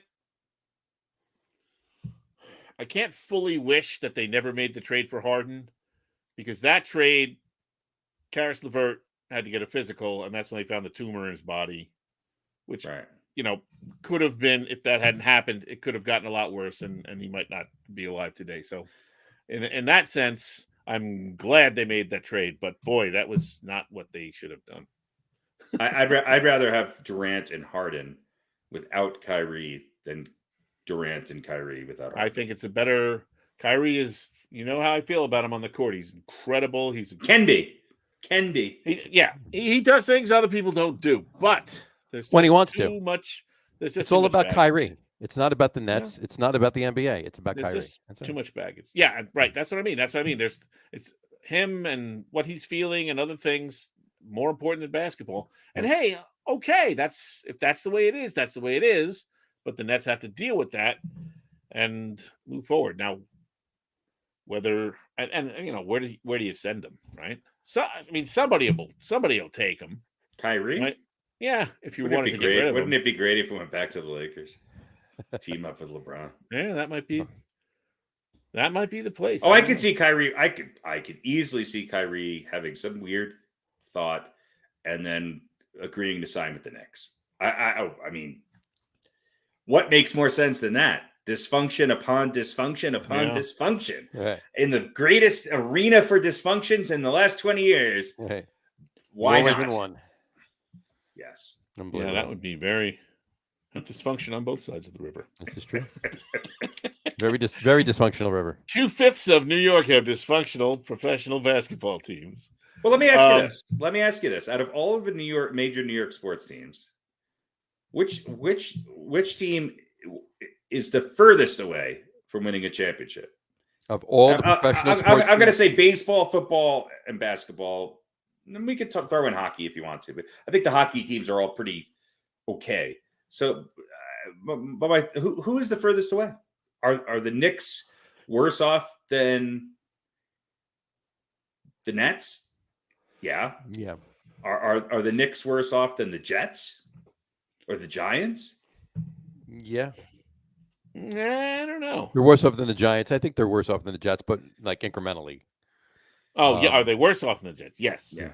Well, no, I don't know. I mean, at least the Knicks went to the playoffs last year. The Knicks had a good season and went to the play. Now, they couldn't sustain it. Yeah. But, I mean, the Jets, they haven't done anything. Their upside at the moment looks bright. Right. But that remains to be seen. They won 4 games last year. So their winning percentage was 25%. I don't know. What was the Knicks' winning percentage? Last year? Did they win? The Knicks. They were better than the Jets. This past season, their winning percentage was 451. Something. Yeah. 451, yeah. So they were 37 to 45. The Jets have. Well, and now you could look at it as, well, they have maybe more pieces in place and a brighter upside and maybe a quicker path. Who will be the next New York City team to win a championship? Well, I think the question is, who will be the last New York City team to win a championship? Who will be the first? Who will be the first? Who will be the last? I think that the Yankees and the Mets would be the first. Mm-hmm. And I'd probably, based on what we're seeing now, I'd put the Mets at slight edge. But the Yankees are still the Yankees. And the Yankees are still the Yankees. But after the Yankees and the Mets, are the Nets not right there? They're better than the Knicks. They're better than the Jets. They're better than the Giants. I think the Rangers. I think the Rangers are third. Actually, right. I said to make it easy, leave out hockey. But yeah, I think the Rangers. I think the Islanders are still in a better position than the Giants and Jets and the Knicks. Sure. I would say the Devils are a little bit. Yankees, Devils are a head scratcher. I would say Mets, Yankees. You want to flip flop either of them. Then I would say the Rangers. Then I would say the Nets. So out of all, so my point being is that having Kevin Durant and starting over if they can it's not a bad thing. I think they need a new coach. Oh, they definitely need a new coach. And I think they need a coach where the front office allows them to build a team that's going to be younger, more athletic, and way better defensively. Right. Because the Nets are bad defensively. They're worse than the Knicks. Yeah. Now, granted, the Knicks 2 years ago were one of the better defensive teams, but the Nets gave up a lot of easy points, and I have never seen a team in the playoffs turn the ball over like the Nets did. They just seemed they did not seem like the Nets. That's for sure. They seemed poorly coached and ill prepared. Well, you know what? Everybody said it too. Like the Celtics star players outshined the Nets star players. The role players, the background, the filler players, if you will, the bench, everything else, the tertiary players, showed up for the Celtics. Showed up for the Nets. They weren't even existing. They weren't there. So it just Seth Curry kind of showed up. It was unfair. Here's what I will say. Here's what I will say. 2 years ago, everybody was saying that the Celtics team, as it's constructed, could not play together. That Jaylen Brown and Jason Tatum and Marcus Smart could not play together. That they had to bust this team up. Well, they were wrong. Yeah. So it does take time. Mm-hmm. That's why I'm not giving up on the Nets. And as much as I criticize Kyrie Irving, I think with the right parts supplementing the Nets, Ben Simmons to me is not a big factor. The Nets need to leverage and get depth and shooting. They need to get Joe Harris back. They need to get younger and more athletic and more physical and have more players who can play both ends of the court with an emphasis on defense. If they do that, the Nets could be right back in this again. Right. Yeah. And that's why I say they would be a better team without the Harden trade, because they traded away depth and they traded away defense. I agree. And I think those three big pieces have all turned into stars, if not, maybe not superstars, but stars in the making. I don't think Steve Nash is the answer either. I'm sorry. No, he's again. I think I said last week, it's not really his fault. No, he was brought here to manage, not coach. He was brought here by Kyrie and KD. Yeah, and listen, again, not against him. He probably just doesn't have the tools, because how could he? He's never coached before. No. And how could he just walk onto an NBA court with those two superstars and everything else and all of the? I mean, now look, I've heard people defend him by saying, well, he hasn't had a chance to coach the team he was brought here to coach. Well, other coaches have injuries and turmoil and shit that goes on, and superstars, and they coach them, right? Let me ask you Steve Kerr coaches guys, right? Talk about not having the team. Steve Kerr's brilliant when all of his talent is healthy. Yes, he's brilliant when all of his talent is healthy. Right. Here's the other thing: is that the Warriors drafted Jordan Poole. Yeah, they got younger and better. Right. What was the last? Who was the last star player the Nets got out of the draft? Yeah. But I mean, but he coached, right? Right. Spoelstra in Miami with LeBron and the Big Three. He coached those guys. He was in charge, right? That's Phil Jackson with the greatest player ever. What do all three of those coaches have in common? They came from the Bill Belichick tree. Yeah, which is defense. Yeah. And they were in charge. And everybody knew they were in charge. They were in charge, and they're in charge in ways which still give a lot of room and say to their stars. But at the end of the day, they're able to assemble a team that puts the right role players in the right mindset. Yep. Yeah. And I honestly, can we name a player who was big enough, and there's really only been a few of them, and was good at making those decisions? Bill Russell.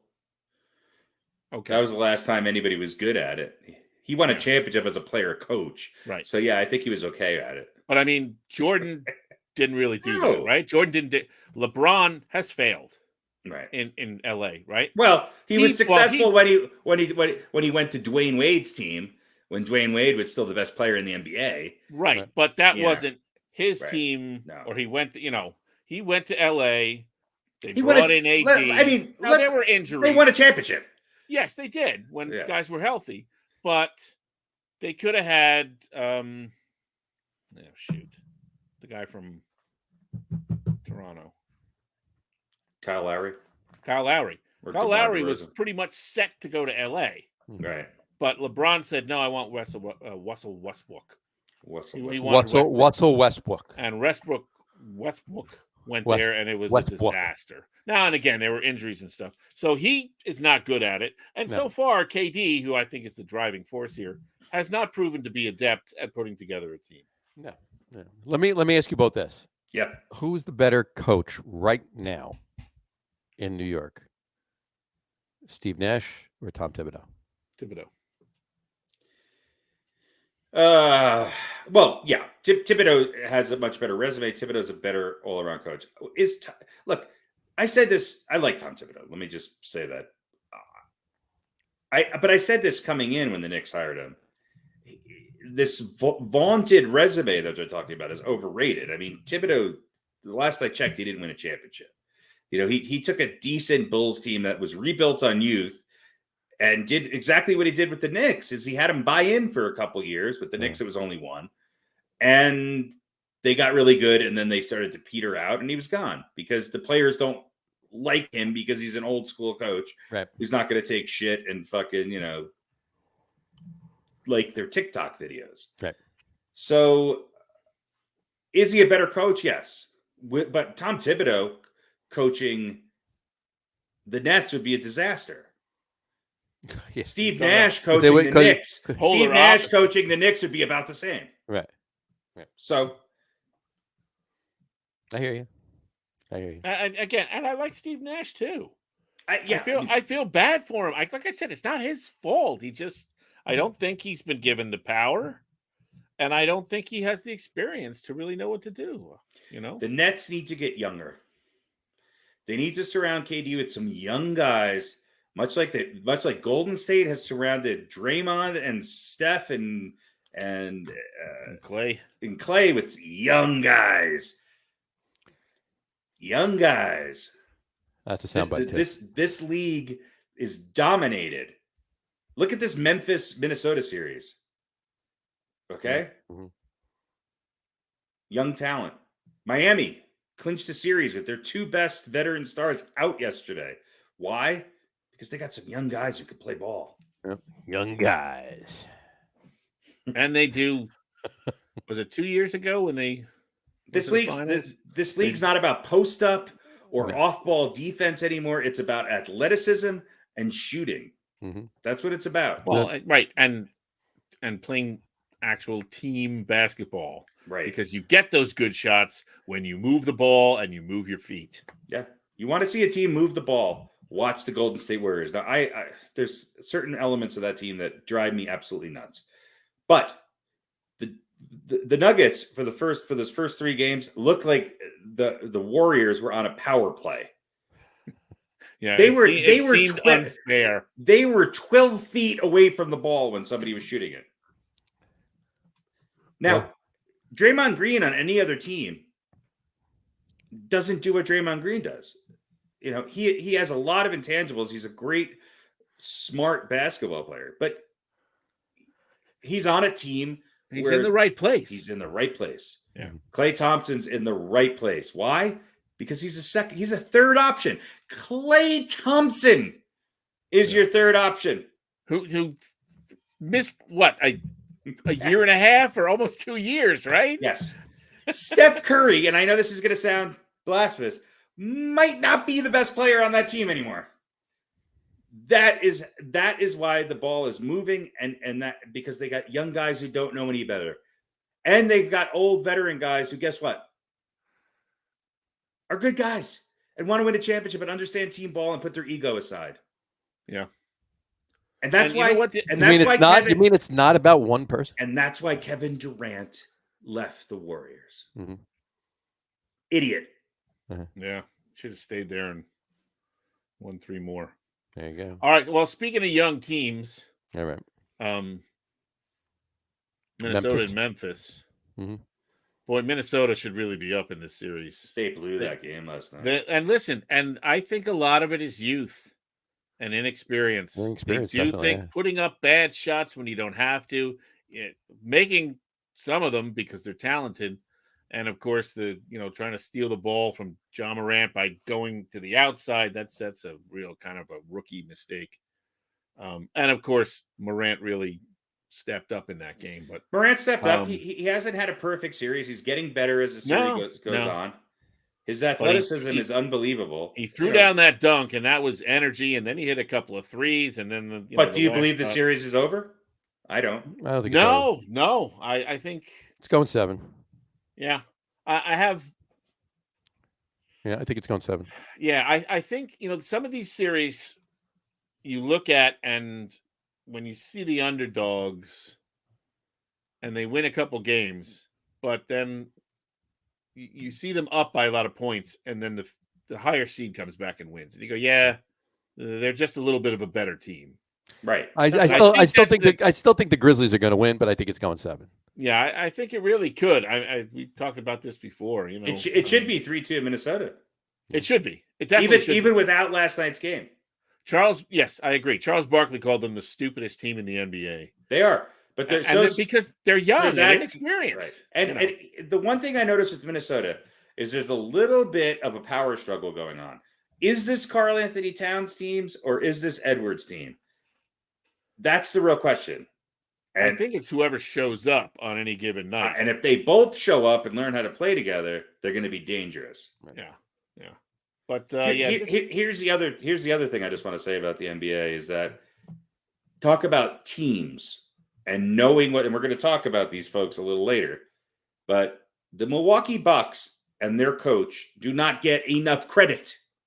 Okay, now granted, I realize Levine was out, but this Bulls team tonight still had DeMar DeRozan and Vucevic and a good team, but without Chris Middleton, okay, the Bucks do what the Bucks do. Well, yeah, and they have a superstar, and everybody else knows their role, and they're deep. And whether it's Grayson Allen or Pat Connaughton coming off the bench or Serge Ibaka, this team is really, really good. And guess what? I still think they're the favorite to win the East. I really do. And they've proved something to me with Chris Middleton going down, taking care of business. Taking care of business. Well, you just said they do what they do. What I say about them is they almost always do what they're supposed to. Yes. They don't make dumb mistakes. They don't play down to the level of their competition. They're kind of like when you have a great football team, right? A great offensive football team. And they go, we do what we do. You figure out how to stop us. And that's the Bucks. They get it done, and they do what they're supposed to do. They don't do dumb things, and they don't lose games that they should be winning almost all the time. And they're strong, man. And they go a little bit against my youth because they are such a veteran team. But look, they're role players, and they have Giannis is just I'm not sure if there's a more consistent star in the league. Maybe Jokic, but Giannis has been in way more high pressure games and has won a championship. And I'm not sure there's a better clutch performer in the NBA right now. I really don't. Fair enough. And on that note, should we actually, I want to ask you guys. Sure. Can Toronto win one more of these games? Can they win? Boy, I'll tell you what. If they do win one more, that is going to fuck with the Sixers' heads more than you could possibly imagine. I think if Toronto wins Game 6, they're winning Game 7. How about that miraculous shot though by Embiid? I mean, imagine if that doesn't go in. Then we're talking about Toronto being up right 3-2, yeah, with a chance to close this out. Mm-hmm. Right. But it would have been a little different because they would have been down 3-0. Right. But and listen, here's the other thing. We probably all, even I like Doc Rivers. And it's not everything doesn't always fall on the coach, but boy, he's lost three playoff series when he was up 3-1 or when his team was up 3-1? Is he the Andy Reid of if he ends up losing this, basketball in Philly, oh my goodness! I mean, that's devastating. There you go. This is true. There was a little chatter I heard. It was actually in Philly on Sunday, and just we're just in quick. Actually, went and stopped at a brewery and had lunch, and then we came back to Jersey. But and you walk in, and you go, "How about them Sixers?" Yeah, really, yeah. But there was 6 times. There was a smattering. Philly cheesesteak shoved up your ass. Of course, I had my Knicks cap on, right? Of course not. But everybody was doubled over in laughter. Right. But no, but there was chatter about like in not overly confident in this series. Let's put it that way. Well, listen, I always feel bad, even for maybe. There are great players who just don't perform well in the postseason, right? Mm-hmm. And I feel bad for almost all of them. Listen, playoff James Harden is showing up in Philly, and it's not good. And he's not a complete failure in every playoff game he's ever been in, right? But he is sort of has a track record of kind of falling down. And he's a matador. Yeah, and listen, and Embiid called him out the other day without calling him out. He said, he needs to be more aggressive, is how he put it, and he said it's not it's the coach's job to motivate guys and get them up, but he was really calling out James Harden, and I don't know, whatever. Harden did what he did with the Nets. That's who he is. He's super talented, but he has a track record of just not getting it done. And listen, when he came to the Nets, right? Remember that who's going to play point guard? Who's going to play shooting guard? Well, James Harden made that decision. Right. James Harden said, no, Kyrie's going to take the shots and I'm going to facilitate. Mm-hmm. And even when Kyrie flaked out and wasn't around, Harden was great. We were talking about MVP that first year, and he was leading the league in assists. He was a whole different player. Maybe he doesn't want to be the number 2 guy. Maybe he wants to be the number 3 guy. Maybe being number 2 is more pressure than he wants. Here's the thing with Harden, though, okay? He's averaging 18.5, 9.2 assists, and almost 5 rebounds a game. So I think Harden needs to be more aggressive and take more shots. Now, I don't think that's exactly what Embiid said. I don't think he needs to chuck them up. I don't think it needs to be from 3-point range. But what James Harden can still do better than almost any player in the NBA is drive, get in the lane, and get to the free throw line. That's what James Harden needs to do. Yeah. And when he does drive, he's one of the best kick-out passers the game has ever seen. And if you have Tyrese Maxey or Tobias Harris or Danny Green sitting at the 3 or even a 2-point shot ready to go, that's going to open it up even more for Embiid. So I think the Sixers are still figuring it out a little bit. Yeah, I think Harden has a good game. I think there's less pressure for him playing on the road. I think the Sixers close it out in Toronto. I really do. Yeah, I mean, if he does have one of those, Harden-esque games, then that's all it takes to close this thing out. Sure. But, well, on that note, two more chances to do it in this series. Sure. Let me ask you: Does Phoenix close it out tomorrow? Yeah. Okay. Yeah, I think so. Does Dallas close it out tomorrow? No. So this is so it's tied going back to Dallas on Sunday. I think Utah's got another win in them. Yeah, I think they do too. Scrappy. Saturday. That's a toss-up, that series. Okay. And Phoenix, man, gotta love Chris Paul. Well, I'll tell you who's really stepped up for Phoenix is DeAndre Ayton. Yeah. I mean, yeah. Does Golden State close it out tonight? I think it's going to be close. I think they do. Of course, I would rather. I don't want to see that happen, but okay. I think Golden State will close it out. Gotcha. I think Golden State's better. Jokic is going to dead at this. He's going to die. He's got to be. If they make it to another round of this, they're going to have to literally put him on ice in between games and jumpstart his heart. Right. Because it's just they are not double teaming him, not triple teaming him. There are points in the game when all 5 players on Golden State are surrounding Nikola Jokic. Mm-hmm. It's like, go ahead, Will Barton, beat us. Right. Exactly. Monte Morris, who? Excellent. Yeah, it's incredible. Right. It's crazy. All right, we already spoke about Memphis and Minnesota. We just spoke about Philly and Toronto. Whatchamacallit? Obviously, Milwaukee and Boston series is starting, forthcoming. It's going to be a great series. Yeah, but does the question mark is Chris Middleton going to be able to come back for that? Yeah. So that's it.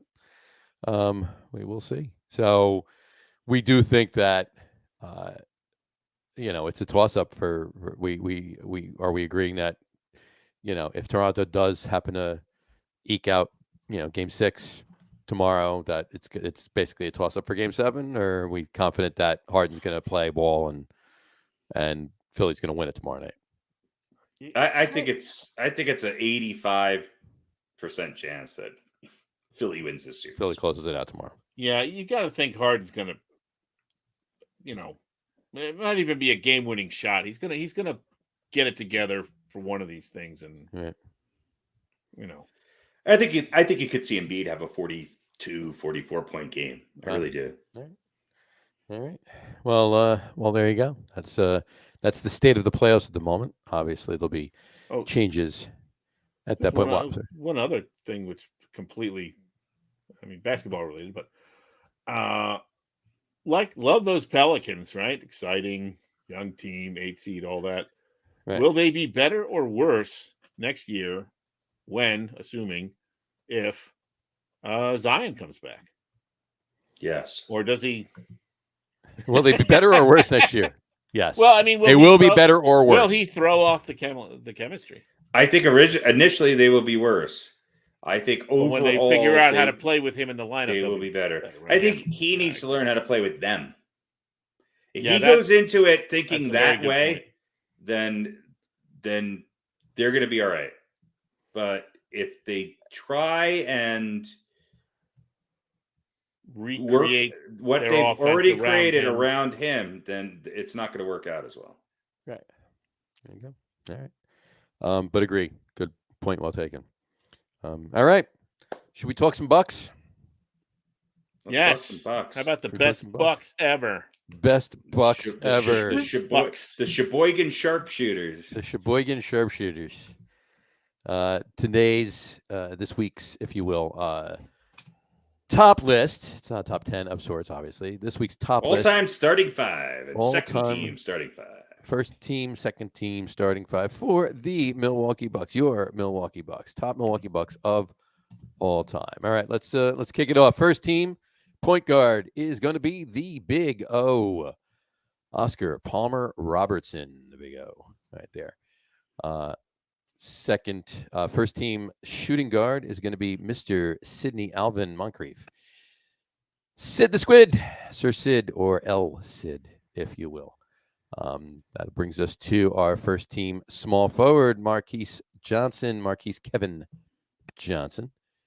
And, of course, our first team power forward. You love saying his name like everybody else, and it's Giannis Antetokounmpo. Giannis Sina Uga Antetokounmpo. There you go. The Greek Freak.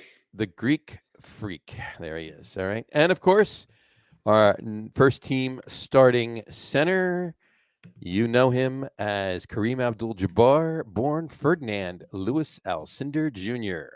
And this, my friends, is the first time on any of these lists we had the same first team center on 2 different teams. He only played on 2, so. That's all he needed to do, so apparently. So. But he's definitely could make it onto the top Pelicans of all time. He could probably make it on the top Pelicans of all time. So. All right, discussion on the first team, gentlemen. I think a no-brainer. The Oscar Robertson thing is pretty interesting because he wasn't there as long as you think, and that was a good team. Obviously, everything was going through Kareem, but I think Oscar Robertson, what he did with that Bucks championship team is what James Harden needs to do with the Sixers. Mm-hmm. And that's a hell of a starting 5. Oh, hell yeah. I think Sidney Moncrief gets forgotten by a lot of people. But the rest of them, I think, I'm not sure there's any doubts. They're all household names and either Hall of Famers or future Hall of Famers. Mm-hmm. There you go. All right. Very good. All right. Let's move on to, Pete, you have anything? You're silent. I hear nothing. I see nothing. I actually see you, but I don't hear you. There you go. we had a couple of differences as usual, but I can't really quarrel with any of the picks that you guys made that were different than mine. You know, I think it's 1 and 1A. You know, just in a little different order. Yeah, pretty much. Well, I mean, like, it was strange because the point system we use. There was actually a tie between Marquise Johnson and Glenn Robertson for small forward, but I think there was a vote for Glenn Robertson for power forward too. But that's. But in any event, so that I put him at power forward just so I can get him on my second unit. I moved him. He in his defense, I remember Glenn Robinson very well. He did kind of play power forward. Listed as a small forward, but did play power forward on a lot of those teams. Okay, fair enough. Yeah, right, well, that's true. That's true. All right. Let's like I said, I can't yell and scream. You guys, come on. you got to be kidding. Sidney Moncrief over Ray Allen. Well, yeah. Moncrief played a lot longer, and he's the best shooting guard the Bucks ever had. Is Sidney? Yeah, Sidney Moncrief has played more games than any other Buck, with the exception of Junior Bridgman. Mm-hmm. He's played more minutes than any other Buck than Bob Dandridge. Mm-hmm. Okay, he had. I mean, Sidney Moncrief was phenomenal and did it for a really long time. Now, I think you could argue that Ray Allen had a better career, but Ray Allen was kind of the original James Harden. He just kept popping from one team to the next after a while. Well, Sidney Moncrief's teams had much better success, certainly in the postseason than Ray Allen's teams ever did. So yeah, true. Ray Allen's success came after his time at the Bucks, but they were both great. I mean, there's no doubt about it. But whatever. He still has more threes than anyone else in the Bucks history, and right. Like I said, I think they're. I probably think they're closer than you guys do. Okay. But again, I can't yell and scream that Moncrief, how you guys are crazy. Absolutely not. No. Okay. Like I said, I just think Ray Allen wasn't around as long as some of these other guys, and that does matter when you're talking about all time, it's true. Teams. It's true. Yeah. All right. Let's take a look at the second team. Here we go. Second team point guard is Mr. Sam Cassell, Samuel James Cassell Sr., Doc Rivers' right-hand man in Philly right now. Then we have our second team shooting guard, Mr. Ray Allen. The aforementioned Ray Allen. Walter Ray Allen Jr., to be exact. Which Chris Middleton, my argument was Ray Allen better than Chris Middleton? Yeah, I think just a little bit. Okay, we'll see when Middleton winds up with 3 rings. Couple more years. Huh? He gets another 2 rings, then we'll talk. But at the moment, rings don't mean he's better. So they help. Sure. No, I get it. But anyway, I forget it. Is Phil Simms a better quarterback than Dan Marino? I knew you were going to pull some bullshit like that.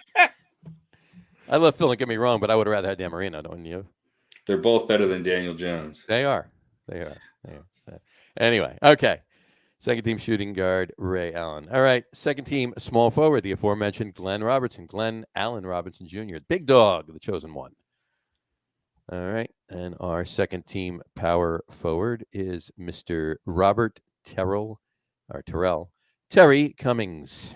There you go. And of course, our second team center is Robert Jerry Lanier, Jr. to be exact. Bob Lanier. Bob Lanier? Bob Lanier, yeah. What'd I say? Lanner. I didn't say Lanner. Robert Lanner. I did not say Lanner. He's the top carpet salesman in Milwaukee. Ladder. I didn't say Lanner. Bob Lanier.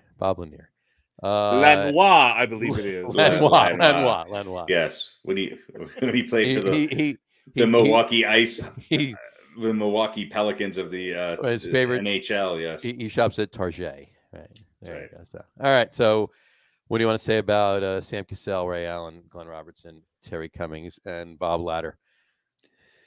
Cassell's numbers with the Bucks were way better than I ever remember them being. I mean, he had his best years with Milwaukee. Mm-hmm. And, look, Terry Cummings, he was the Steve Carlton of basketball, although he played for 17 different teams, I think. Terry Cummings was on a lot of really good teams. And he's one of those guys, if you watch basketball and you understand the game, his contributions are way higher than his numbers. And his numbers are pretty impressive. One of the best rebounders of all time, one of the best overall defensive players of all time. And he did it in an era or eras where there were a lot of big guys and a lot of people battling it out and throwing elbows down in the paint. So, yeah, Terry Cummings certainly deserves to be on this list, without a doubt. There you go. Pete? I don't know how you guys put Bob Lanier ahead of Jack Sikma, but we're talking about the Bucks, not the Seattle Supersonics. I'm just saying, look at their numbers. Yeah, but on the Bucks. Yeah. So, all right. On the Bucks. Let's compare numbers. Let's look at Bob Lanier. Well, Lanier came in towards the end of his career. Sikma was obviously okay, so that makes him a better player? No, I'm just saying. Overall, yeah, Bob Lanier is a way better player than Jack Sikma. I'm not arguing that, but we're talking about Milwaukee Bucks. Right. At Milwaukee Bucks, I think if you compare those two, Sikma comes out on top. That's all I'm saying. Fair enough. All right. Let's do our bench, shall we? Yeah, what was the deal with the bench here? You had like 9 guys on your. It's 5. Well, we literally these guys were all ended up tied. Is that what happened? Yeah, there was Jack Sikma, because you voted him as your second team center. He got 2 points. So he wound up. We need to redo the point system for next year. He wound up with. So he wound up with 5 points. 3 points or 3. Well, Jack Sikma averaged 13.4 points a game for the Milwaukee Bucks. Yeah, he was with Milwaukee for 5 seasons. 13.4 points a game. 8 rebounds a game, 3 assists a game, and a steal. Bob Lanier in his 5 seasons in Milwaukee, 13.5, 6 rebounds, 2.7 assists instead of 2.9 and a steal. Yeah, so it's not a runaway, but Lanier's Sikma also shot 35% from 3-point range, although it wasn't an awful lot of shots. There you go. Well, yeah, come on. Right. So here you go. Here's the voting. It's not the reason there was 8 people listed that kind of made the bench. You had Jack Sikma as your second team center. Okay, but he didn't have enough points to edge up Bob Lanier.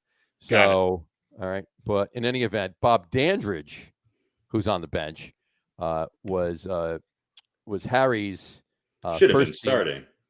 Yeah, and he was actually on both of our benches. So that's 5 points, but he did not have enough to be which we call it. There was 7 points gotten by Marquise Johnson and by Glenn Robertson. So he had to be relegated to the bench. Okay. Oh, Harry, you had him. He had to be relegated to the bench. Yeah. Yeah, because he's one of the top 5 Milwaukee Bucks of all time. And then there was a 4-way tie with the other guys, and then which we'll say in a second. And then there was 3 guys that were on the bench that just had 1 point, so they fell out of it. So got it. Oh, okay. Anyway.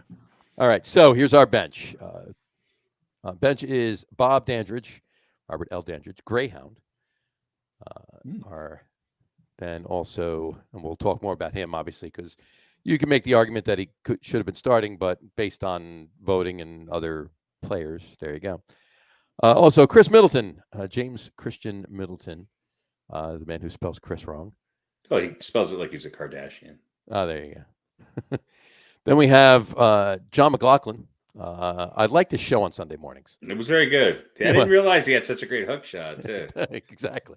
So. Wrong. The correct answer is... Exactly. All right. Anyway, also on the bench after John. Pretty good guitar player too, isn't he? He was a pretty good guitar player too. Yeah, absolutely. He did a lot. This man was very talented. Right. Yeah, I don't know why he was bothering his daughter was really good too. She's saving a lot of animals. There you go. Sarah McLaughlin, of course. All right. Also on the bench is Mr. Vincent Lamont Baker. And rounding out the bench 5 tonight because of a tie, Jack Wayne Sigma. There's your boy. There's your boy right there. He made it. He made it on he the made it. All right. So talk about the bench. Bring up Bob Dandridge. Go ahead, Harry. Well, Dandridge was part of that, original championship team. He was part of that. No, he was part of a great team. Great team. And he was the second leading scorer on that team behind Jabbar. He was a big part of those teams. He's one of I think 5 people who have their number retired by the Bucks, and he's a Hall of Famer, I believe, and kind of forgotten. A lot of those guys from that era kind of get forgotten a little bit. He's not Oscar Robertson, he's not Kareem Abdul-Jabbar, so he's forgotten. But he was a big part of that team and one of the greats. There's 9 numbers retired. Yeah. 9 numbers retired for the Bucks. Oscar Robertson, Junior Bridgman, Sidney Moncrief, Marquise Johnson, Bob Dandridge, John McLaughlin, Sarah McLaughlin. I'm sorry. Bob Lanier, Brian Winters, and Kareem. There you go. Those are your retired Milwaukee Bucks. No Jack Sikma. Jack Sikma did not have his number retired. There you go. So, all right. Well, there you go. Not yet. No. Soon, possibly. Could be coming around the mountain. Jack Sikma, I gotta go back and look through some old. I feel like he had the best knee pads. There you go. All right. All right.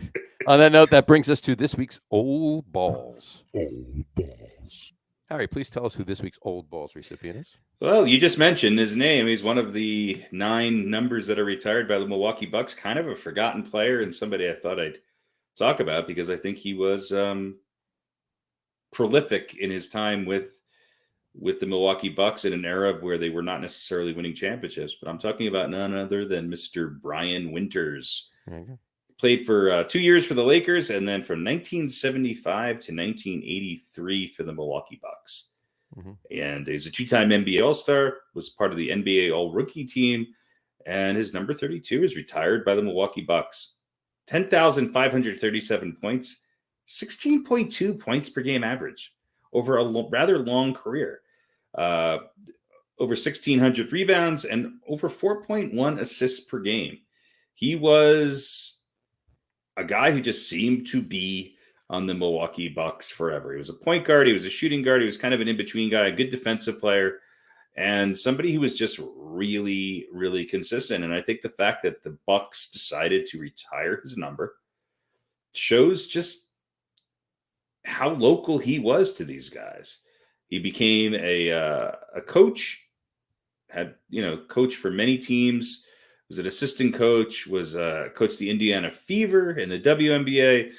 It seemed like he was a perennial assistant coach. I know he spent some time here at Denver as an assistant coach in the late 90s. Was a head coach for the Vancouver Grizzlies for a few years.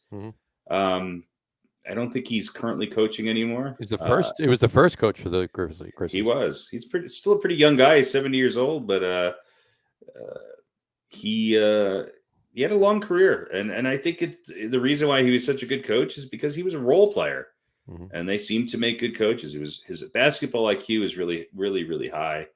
And he's just one of those guys when you think back to the late 70s and early 80s, I was a young kid, but I kind of remember Brian Winters being around there. Mm-hmm. Yeah, he wasn't Sidney Moncrief, but he was a guy who looked like he might literally bring a lunch pail to the arena every night. So that's this week's Old Balls recipient is none other than Mr. Brian Winters. And look, Michael Jordan singled out Brian Winters as the best pure shooter in history. Wow. Claiming that he had the most beautiful stroke of all the people who he could think of. There you go. Of course, this is before some other shooters that came into the league. High praise. But that's high praise for somebody who's, I don't even think to many Milwaukee Bucks fans who were under the age of 40 probably even remember this guy. And the deal that landed him in Milwaukee was the same deal that landed Kareem in LA. Yeah, and he was part of that deal. Mm-hmm. So you're welcome, LA. There you go. Brian Winters, this week's recipient of the Old Balls. Old Balls. All right. There we go. Sounds like a plan. A little hockey? What do you think?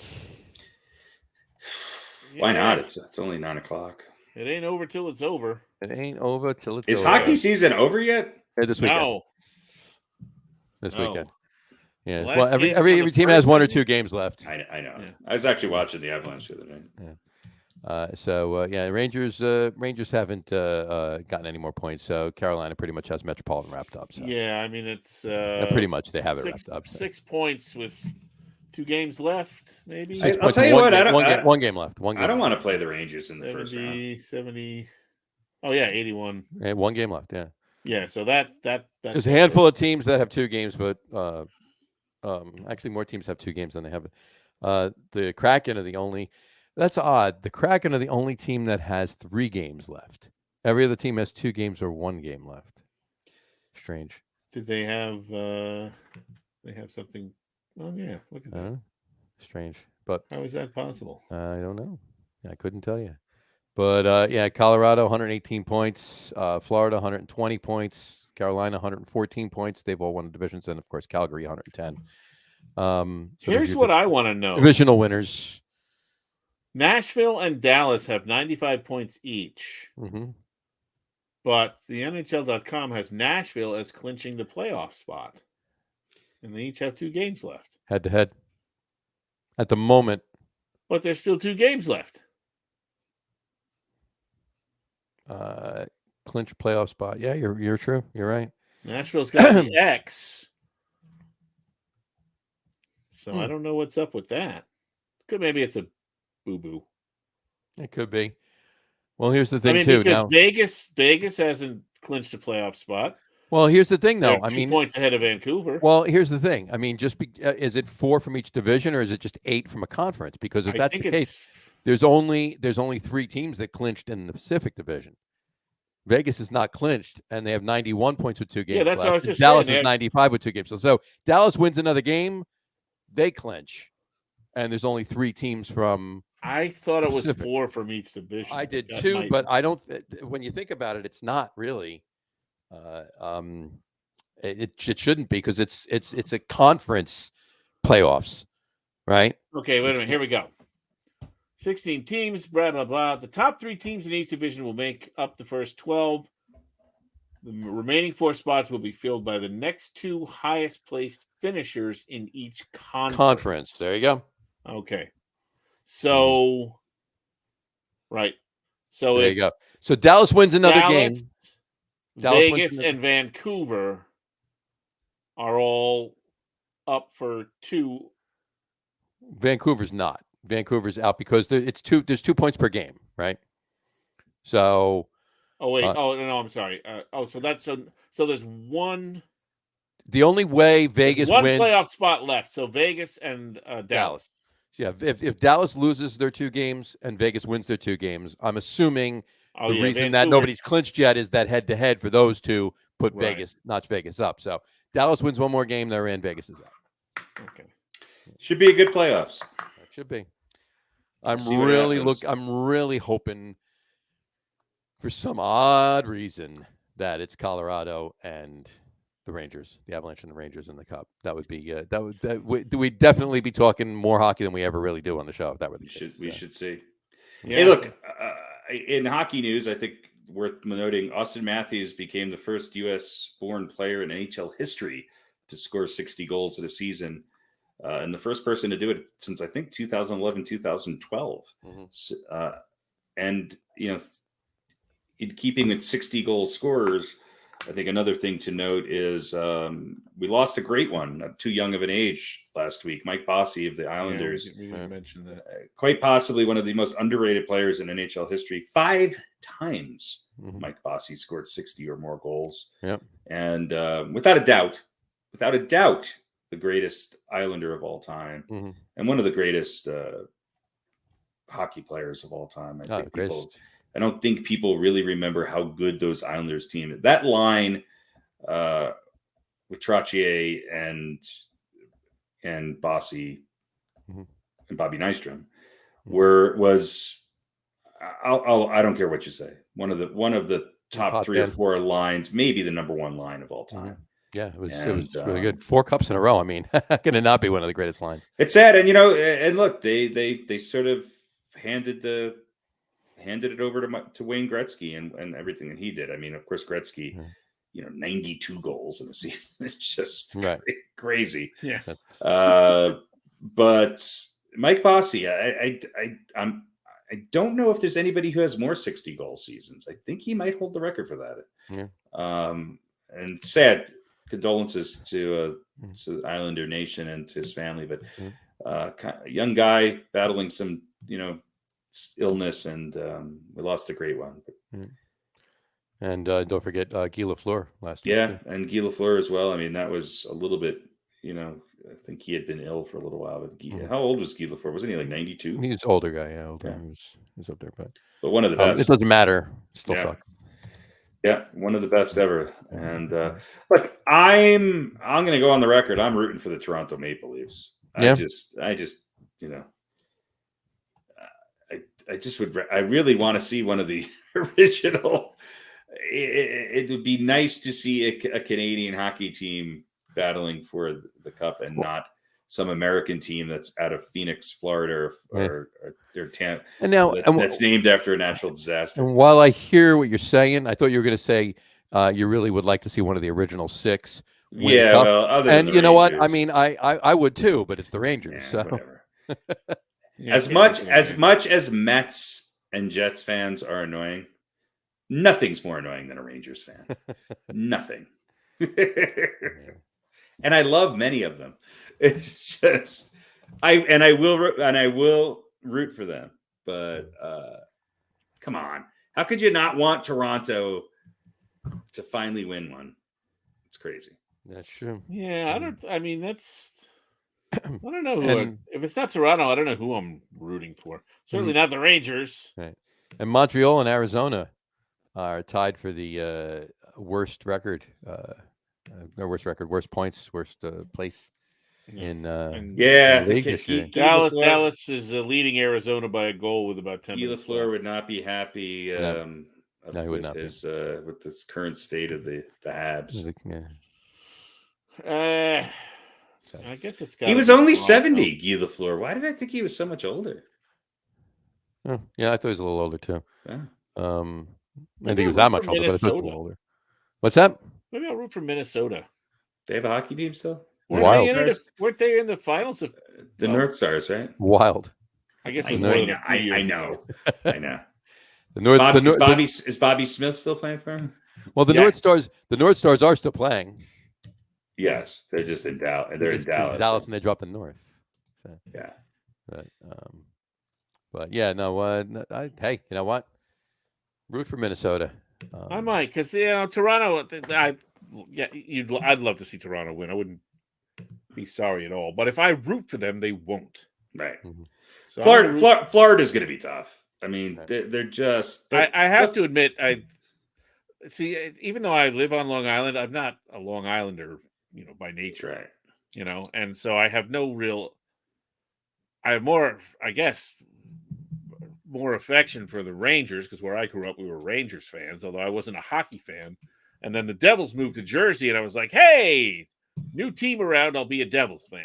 And that was pretty much the extent of it. So I certainly have no love for the Islanders. Right. But I do kind of like Tampa Bay because they always beat up the Islanders in the conference finals or whatever the hell it is. So I kind of like that about them. But I think I'm going to root for Minnesota. Who do you think's the best team, Florida or Colorado? Colorado. Probably Florida. I'm going to say Colorado. I think a slight advantage to Florida, although I think Colorado's got a tougher schedule. Yeah. But I like the way Colorado was playing the whole season. Florida was up and down. And they came on obviously strong really down the stretch, but they are a great team. But hey, look, the Minnesota Wild 8-1-1 in their last 10. Yep. Yeah. So they're peaking at the right time. Yeah. They are. All these Minnesota teams are. Maybe the Timberwolves will actually beat the Grizzlies. Maybe the Wild actually move on to do well in the playoffs, and this becomes a Minnesota year, which means the Twins got to actually do something, and maybe the Vikings actually pull together this year. So. Yeah, I don't think any of that's going to happen. Probably not. Okay, no, probably not. But I figured I'd say it just to see reaction. Thinking out loud. There you go. And but yeah, just looking at it, the one of the original six. Here we go. The only one of the original six that you would like, obviously, would be the Maple Leafs, because you don't want between the Rangers fans and you root for them. The Blackhawks and the Bruins are out. The Blackhawks and the Red Wings are out, but the Bruins are in, and I'm sure you don't want the original six is Detroit, Boston, Montreal, Toronto, the Rangers, and Blackhawks. Mm-hmm. But and the Ducks, and the Ducks, yeah. And all right, so the Minnesota North Stars lost to the Penguins in the finals in '91. Right, that was and the last they time. were also runners-up to the Islanders in '81. Mm-hmm. I think that's. Can we get a Calgary Flames, Toronto Maple Leafs? Wouldn't that be great? There you go. Oh, that would be so great. They'll bring Lanny McDonald back and hoist his mustache up to the rafters. That's Minnesota's playoff history. There you go. Not good. There you go. Not good. And then looking at this, the Canadiens actually were formed in 1909 and joined the NHL in 1917, as well as the Maple Leafs joined the NHL in 1917. So the Bruins didn't join until 24, and the Blackhawks, Red Wings, and Rangers joined in 26. So that means that for 7 years, the Canadiens and the Maple Leafs played each other. Kidding. There were other teams. There were teams they played, not in the NHL, but in the NHL. You got some old school teams. You got Calgary and Edmonton. You got Toronto, the Rangers, the Penguins. The Capitals are always there. Right. We could see some old school. Could see a little old school. Sure. Hey, sure. I mean, when was the last time we saw the Oilers or the Flames go deep into the playoffs? There you go. It's been a while. You know what that means, right? You do know what that means, right? None of these teams are going to win. No, the Lightning's going to be the Nashville Predators versus the fucking knows versus Florida fucking Disney, Tampa Bay or Nice or whatever they're called, or St. Louis. Well, St. Louis is an old school team. Yeah, the Blues have been around a while. All right, who's the team we want to win the least? That are going to be in the playoffs. Yeah, honestly, for me, it's the Lightning. They've won enough. They've won enough. It's like Brady. They've won enough. I'm going to say Nashville just because there should not be hockey in Nashville, and you should never name your team the Predators. Well, let's see. And fuck Vegas too. Wait, Tennessee has 3 professional sports teams. What is the playoff situation in the Eastern Division here? What do you mean? Carolina, Rangers, Pittsburgh, Washington. Right. Florida, Florida, Toronto, Tampa Bay, Boston. Boston would be the team I want to see win. Boston. Your cousin Fuck from Boston. Guys. Yeah, screw those guys. Yeah. I figured you'd feel that way. I don't know. I want to see a Vancouver Canucks, Ottawa Senators. Both are eliminated, so it's not going to happen. Well, not this year. I want to see a Toronto top 10 Calgary Flames of all time. I want to see a Quebec Nordiques and Hartford Whalers. The Whalers, the Quebec Nordiques are now the Colorado Avalanche. They're the Colorado Avalanche, yeah. But the Hartford Whalers, maybe the best sports logo of all time. Just saying. Only because it kind of looked like a Fudgy the Whale. Yeah. Didn't kind of look like a Fudgy the Whale. It was a Fudgy the Whale. Which came first? Exactly. Hartford Whalers logo or Fudgy the Whale? Hartford Whalers. Hartford Whalers. Well, there you go. Absolutely. That might have been. All right, I went to a hockey game. This is Tom Coville. Didn't Burger King have a sandwich for a while there? The Whaler. The Whaler. The Whaler. Absolutely. But made with real whale. Yeah, it was made with real whale meat. Made with beluga whale. Let me ask you a question. Was there ever a whale in Hartford, Connecticut? That was probably sure. Wasn't there? Bring the one jumped out of Long Island Sound and landed all the way in Hartford. Bring your whale to There's a creek that was much bigger back in the day, and the whaling. They took the Amtrak. No, it swam up the Housatonic River and got to Hartford. They all went to Yale. Yeah. Right, exactly. And just to your point too, the Nordiques obviously are now the Avalanche, but the Whalers are your favorite Carolina team. So that's right. Yeah. Hartford, tough place to have a pro sports team. There you go. Great logo, and the initials of the team were in the Well logo too. So that's a beautiful thing. Maybe my favorite. That was a good logo. That and the Milwaukee Brewers. Love those logos. Yeah, the glove that says MB in it. Yeah, absolutely. Yeah. There you go. So, all right, cool. There you go. All right, let's talk about your pickleball report there. All right, pickleball. Yeah. So last week we talked about Kent Merker. Mm-hmm. Solid career as a pitcher, a pretty good career actually, and was now in a pickleball player and playing in the Minto U.S. Open Pickleball Championships. He's in the men's doubles age 50+ division, by the way. There you go. There's a lot of now. If you go to, do they play pickleball on a yacht, on a cruise ship? Where do they? Where is pickleball? Yeah, but you can't hit it too hard, or else it goes. It goes in the water, and then they have to dive in. If you go to the whole thing. Let's see, HTTPS, and then there's the 2 dots. Mm-hmm. Ampersand, is that called? No. Colon. Oh, a colon. Then there's 2 slashes. Backslash. Then there's 1, 2 3 W's. We'll post this on the. It looks like 6 V's, and then .pickleballtournaments.com. Yep, I'm on it. So if you go there, I probably.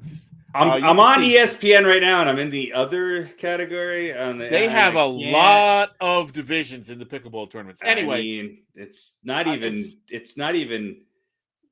No, it doesn't make the top 10. NBA G League. No, it's the Minto U.S. Open Pickleball Championship, right?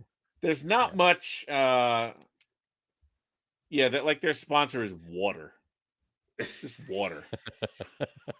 So not Poland Spring. Just no free water. Yeah, just like turning your tap. That's the sponsor. White label, no name supermarket to begin with. Drinking water. Drinking water. Yeah. So as it turns out, Kent Merker is not nearly as good a pickleball player as he is or was a pitcher. So is he out already? Oh yeah. So round 1, Kent Merker and Daniel Eddingfield, some great names in this tournament, took on Don Kirkconnell, and it's Orestes-Baez. I think that's just his last name. When it's his last name with a hyphen, they just all last name. Yeah, right. Either that or maybe Orestes is his first name. And they lost. Dash is his middle initial? Maybe. And they lost. It was 11-8. They won the second game 9-11, and then they lost the third game 11-4. So the Baez Kirk Connell team moved on, and they won their next round, and then they lost in the semis, as a matter of fact. There you go. So anyway, so the gold medal went to Bill Brown and Darren Peterson. Michael Nelson and Tony Crouch won the silver, and the bronze went to Blev Levine and Christian Bonert. Now, Kent Merker and his partner, Daniel Eddingfield, Winchestertonville. Yeah. It's one of those guys from, was it Family Guy with the big jaws? Yeah. Right, anyway, yeah. You know what I mean? They went to the consolation bracket where they promptly lost to the Leonard Pakinowski team. That's Pakinowski. One guy's name is Leonard, and the other guy's name is Pakinowski. Leonard Pakinowski. Or you could just call him Leonard Pakinowski. Combine them and get everything you need to know about pickleball from that name. Hey, Leonard Pakinowski. So, Picklnowski. And that's this, I guess, is just a game to 15, and they lost 15-6. So they got stomped. Yep. Now, the Leonard Pakinowski team did go all the way to the finals. Did they win? The consolation bracket, where they lost to the third place Levine Bonert team. Gotcha. And who won the championship? So the championship, I got to go back to the winner's bracket. It doesn't matter. Was won by Bill Brown and Darren Peterson. Oh, that's no fun. Bill Brown and Darren Peterson. And I have no idea who any of these people are. But let me just read you some of these names. And now you don't either. No. Robert Chanolis. So he doesn't have any Chanel? Maybe not. Baker Mayfield. Now, let me see this. One guy was named Molnar. Colin Kaepernick.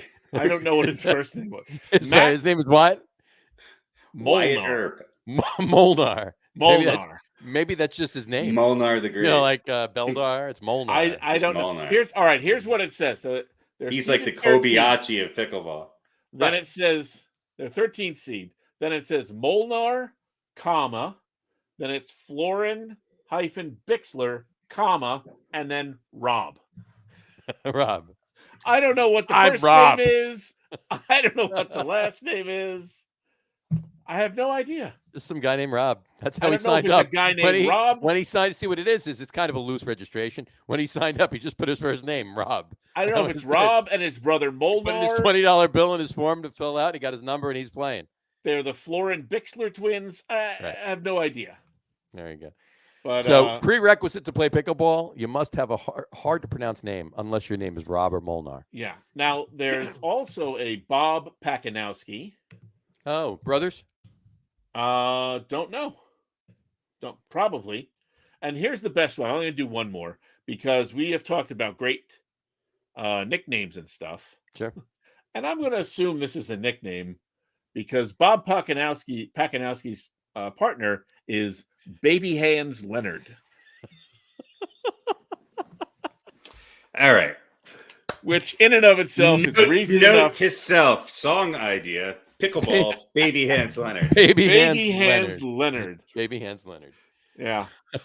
You got So there you go. Between Orestes Baez, Don Cook Connell, Daniel Eddingfield, and Baby Hands Leonard, with a couple of Pakinowskis and then some guy named Molnar.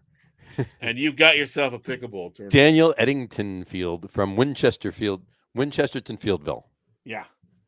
So again, the gold, Bill Brown and Darren Peterson, congratulations. Michael Nelson and Tony Crouch, the silver, and Lev Levine and Christian Bonert, the best of the losers. There you go. All right. Fair enough. Sounds like a good tournament to watch. Wish I did. Listen, if Kent Merker was it on the Ocho? It was on the Nocho. The Nocho. It was on the Nacho. It's on the Nacho. ESPN Nacho. And as a matter of fact, I think I read the tournament actually goes on till the 30th. So we already have a champion. There are now. Let me see. Mixed doubles. I believe so. Yeah, like I said, there are a lot of. I'm going to need to enter the pickle shot championship after this report. There are a lot of. You should have been taking a few already. Yes. Divisions in here. Like you got singles and doubles. You got pro singles, and they have 35 plus, 55 plus, like 70 plus. It's a game for all ages and all skill levels. It is. It is. They all come together for a massive tournament. And like I said, I think it's going on till the 30th, so there might be a couple of rounds left. There you go. Good fun. Good clean fun. Can't find. Oh, here we go. Nope, that's not it. By the way, can't find the homepage. To anybody in Congress who needs information or material for a filibuster, just pull that page. Oh yeah. Just consult with Pete. Come on, Baby Hands Leonard was. Baby Hands Leonard was great. Baby Hands Leonard. That's got to be the new log song. You got to write that and record that. Baby Hands Leonard. And that will be the opening theme to the show. That's right. Baby Hands Leonard. There you go. It's always just out of reach. Just too far. Oops, almost at it. Yeah, now here's the thing. Don't tell him to squeeze. Let's see, 26, 27. Yeah, we've got events tomorrow. Oh, now there's also, it looks like tomorrow, mixed women's events tomorrow, and the para pickleball events are going on tomorrow as well. Interesting. Everything looks bigger with Baby Hands Leonard. You've got 35 plus and like women's skills / age doubles, 35 plus. Baby Hands Leonard, when you want to feel better. Baby Hands Leonard, reaching around the pickle since 1997. You ever see that SNL bit with what's her face? Dunice? Kristen Wiig. Yeah, with the bubbles. And I'm Dunice. That's Baby Hands Leonard's wife. Baby Hands Leonard's wife. Exactly. Cloths and Giants. A pickle that Baby Hands Leonard needs 2 hands to handle. Baby Hands Leonard. Now here's another interesting thing to me. We're so This is horrible. Courts. Listen to this. Events tomorrow, starting at 8 a.m. on courts 1 through 27. Oh my God. There's free pistols for anybody who wants to kill them. They have a whole bunch of stuff. Wait, now get this. I feel like watching the USFL. Courts 1 through 27. Yes. There's women's blah blah. Is the first 8 of the games happening at the same time? At the same time. Is this played outdoor on grass like Wimbledon? No, it's played like on a tennis court. It's played outdoors with everybody playing on grass. Or you can play it on the inside. Where is the pickleball championship? I don't know, but on courts 28 through 59, there are 60 courts in play. 60. There's more than 60 people partaking in this. No, there's 4 people per court. That's 240 people partaking at any courts one 1 time. through 27 court assignments, 28 through 59, and CC. I don't know what the CC stands for. Carbon copy. Carbon copy. So maybe they're not all full. Maybe 1 through 8 are full. But why wouldn't you just use 1 through 27? Sure. They're using 59 courts and then some other courts. It's in Palm Springs. It's in Indian Wells. Next year we should go to the pickleball championships. Powered by Margarita. It's powered by Margaritaville. It is. It seems kind of hot right now to be in. We should definitely go, and our first interview has to be with Baby Hands Leonard. He's hard to get. I don't know. It's hard for him to get. What is the average age of a pickleball player? Leonard, hold this mic. Well, that's what I'm saying. You have all these categories. You've got there's mixed. This is an intergender sport. Oh yeah. Isn't it? Yeah. You've got 19 plus, 35 plus, 60 plus, 50 plus. So there's. I want to watch the 90 plus games. I mean, theoretically, you could have a 20-year-old playing against a 75-year-old, right? That seems fair. If they were playing in the 19 plus. You're right. Everybody has a weird name. So here's the men: Deckel Barr, Grant Bond, Wesley Burrows, Frank Anthony Davis, Callan Dawson, Morgan Evans, Joey Farias, Jack Foster, Brandon French, Wesley Gabrielson, Dane Gingrich, J.W. Johnson, Eric Lang. I don't see Baby Hands Johnson on here, though. He's done. He's done. He finished. He lost. Well, this is just a list of all the players. And listen, this goes on. The last day is the 30th of June. So, no, of this month. Gotcha. So there are 3 more days of this going on. If you can find it somewhere, I'm going to see. Someone has to be covering this. It's on ESPN the Nacho. You said, right? Yeah, the Nocho. The Nocho. ESPN the Nuevo. 2,745 registered players. Well, the average age, I think, is like 72, so that's why it has to be played in Palm Springs in April, so the temperatures remains above 112 at all times. No, you know what's funny? I do the weather reports, and sometimes I fill in for other people, and there's another guy I filled in for a couple of times, and Palm Springs, some station in Palm Springs, an oldie station, surprisingly, is on his list. And I did it over a couple times last summer, and it's a minute-long weathercast, which is really hard to do. To fill a whole minute. But the real problem is the entire forecast every day is high of 108, low of 45, clear skies, high of 108, and then at night a low of 82. Windy, yeah. No wind, no rain, no clouds. Clear, 100 plus, and at night clear, 80 to 85. Yeah. Day after day after. The first time I did it, I went, oh, this has got to be a fluke. Just a really good week. And then I did it a few weeks later. Same thing. There's a pickleball university. Of course there is. Really? All right. I'm about to fall asleep. All right. Do we have an over under? Nope. We know over under tonight. I just want to say, by the way, this is the I just found the actual picture of the pickle they use for pickleball. So. Why is it called pickleball? I think because of the paddle, or maybe the ball has bumps on it. There's a lot about the sport I don't know. They marinate the. That's right. The pickle. You get a paddle and a ball with bumps on it. Sounds great. Never mind. Forget it. I can't do it. Anyway, it was a joke, but I can't find it. So. By the way, the USFL has started, and I think they've already played 2 games. 2 games each, yeah. Yeah. They got 8 left. Been lousy, but. Yeah. Well, I mean, you got to go to Birmingham to watch a game, so unless the same people are going to every. Unless the same people are going to every game, it's going to be lousy. Well, that's it. A lot of competition. You can either go to Birmingham or go to Palm Springs and watch pickleball. I personally would rather go to watch pickleball. Who doesn't want to watch baby hands Leonard run around the court after Baby hands Leonard? Baby hands Leonard with playing against Molnar. Well, listen, if you got no chance when you're playing a fucking. I mean, Molnar beat Godzilla a few times. Exactly. Oh man, we missed the. Oh, maybe this is next month. There is a Kosher Dills Spring 2022 tournament.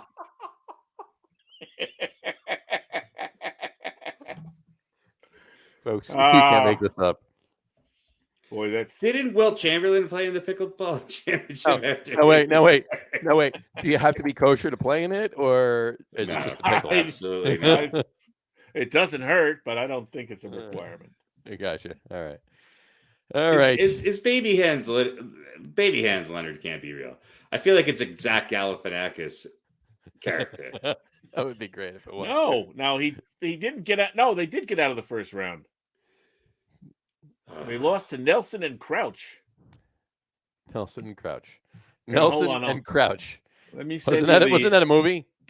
Crouching Nelson, Crouching Tiger, hidden baby hands, hidden Nelson. Yeah. There's a link to the. There's a link to the winners bracket. Oh God! And you'll find baby hands Nelson. So what's with the Kosher Dill tournament? What was that? The Kosher Dills Spring tournament. I'm sorry, folks. On behalf of sanity and logic, I'm very sorry. Listen, I'm sorry. I'm sorry, anybody who stumbles across this. I'm sorry to myself for doing this. Sorry to make you sit through an hour of pickleball. Oh, but it's been great though. Anyway, well, listen. At least I didn't open the show with it. This is true. This is very true. All right. We might be missing out on something. We could probably, if we hashtag pickleball, get a couple listeners. And maybe even our first guest could be Baby Hands Johnson. I think Baby Hands Leonard. Baby Hands Johnson. Baby Hands Johnson. Leonard, Baby Hands. And we'll get Kristen Wiig on for that. There you go. I guess they got to tape the paddle to his hands. This is so wrong.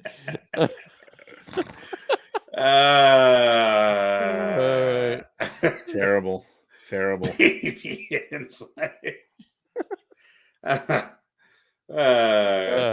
Welcome to the Get On With It Sports Podcast. You won't hear this on home of First Baby Take. Hands Leonard. You won't hear this on First Take. There's no other podcast that covers this. Not at all. I really think tomorrow Chris Mad Dog Russo is going to do at least 40 minutes on pickleball, and he's going to open. High Heat. He's going to be opening, interviewing Baby Hands Leonard. Probably if anybody could get him on. Well, Molnar actually. Molnar is going to be first. Yeah, that's right. Molnar Florin Bixler Rob. That's his given name. His real name is Chuck James. His real name is Joe Smith. Hey. Sounds like a fourth generation divorce. Good All stuff. Right. Good stuff. You can't beat that. All right. On that note, on that glorious note, we will wrap up the show for today. We want to thank everybody for watching. And for those of you just listening to the audio podcast, thanks for listening. Don't forget to visit our website, www.getonwithitpodcast.com. That's getonwithitpodcast.com. And please remember, like us and follow us on all of our social media, Facebook, Twitter, and Instagram. Just search for the Get On With It podcast. And, of course, all of our shows are available on YouTube as well on the Logger Room channel. Remember, we go live with the video podcast on both Facebook and YouTube every Wednesday evening at around 7:30 Eastern Time. And for those of you who just want to listen to the audio podcast, you can do so on Apple Podcasts, Spotify, TuneIn, Stitcher, Google Podcasts, Amazon Music Podcast, and iHeartRadio as well. And if you haven't done so already, please subscribe to one or more of those feeds, and you will never miss a show. Again, thanks for following along with us. Have a great rest of your week. Have a wonderful weekend. Watch the end of the regular hockey season. Keep watching the basketball playoffs, and, of course, MLB. And don't forget, tomorrow is round 1 of the 2022 NFL Draft. And we will talk to you later, folks. Take care. Cheers. Go Florin Molnar.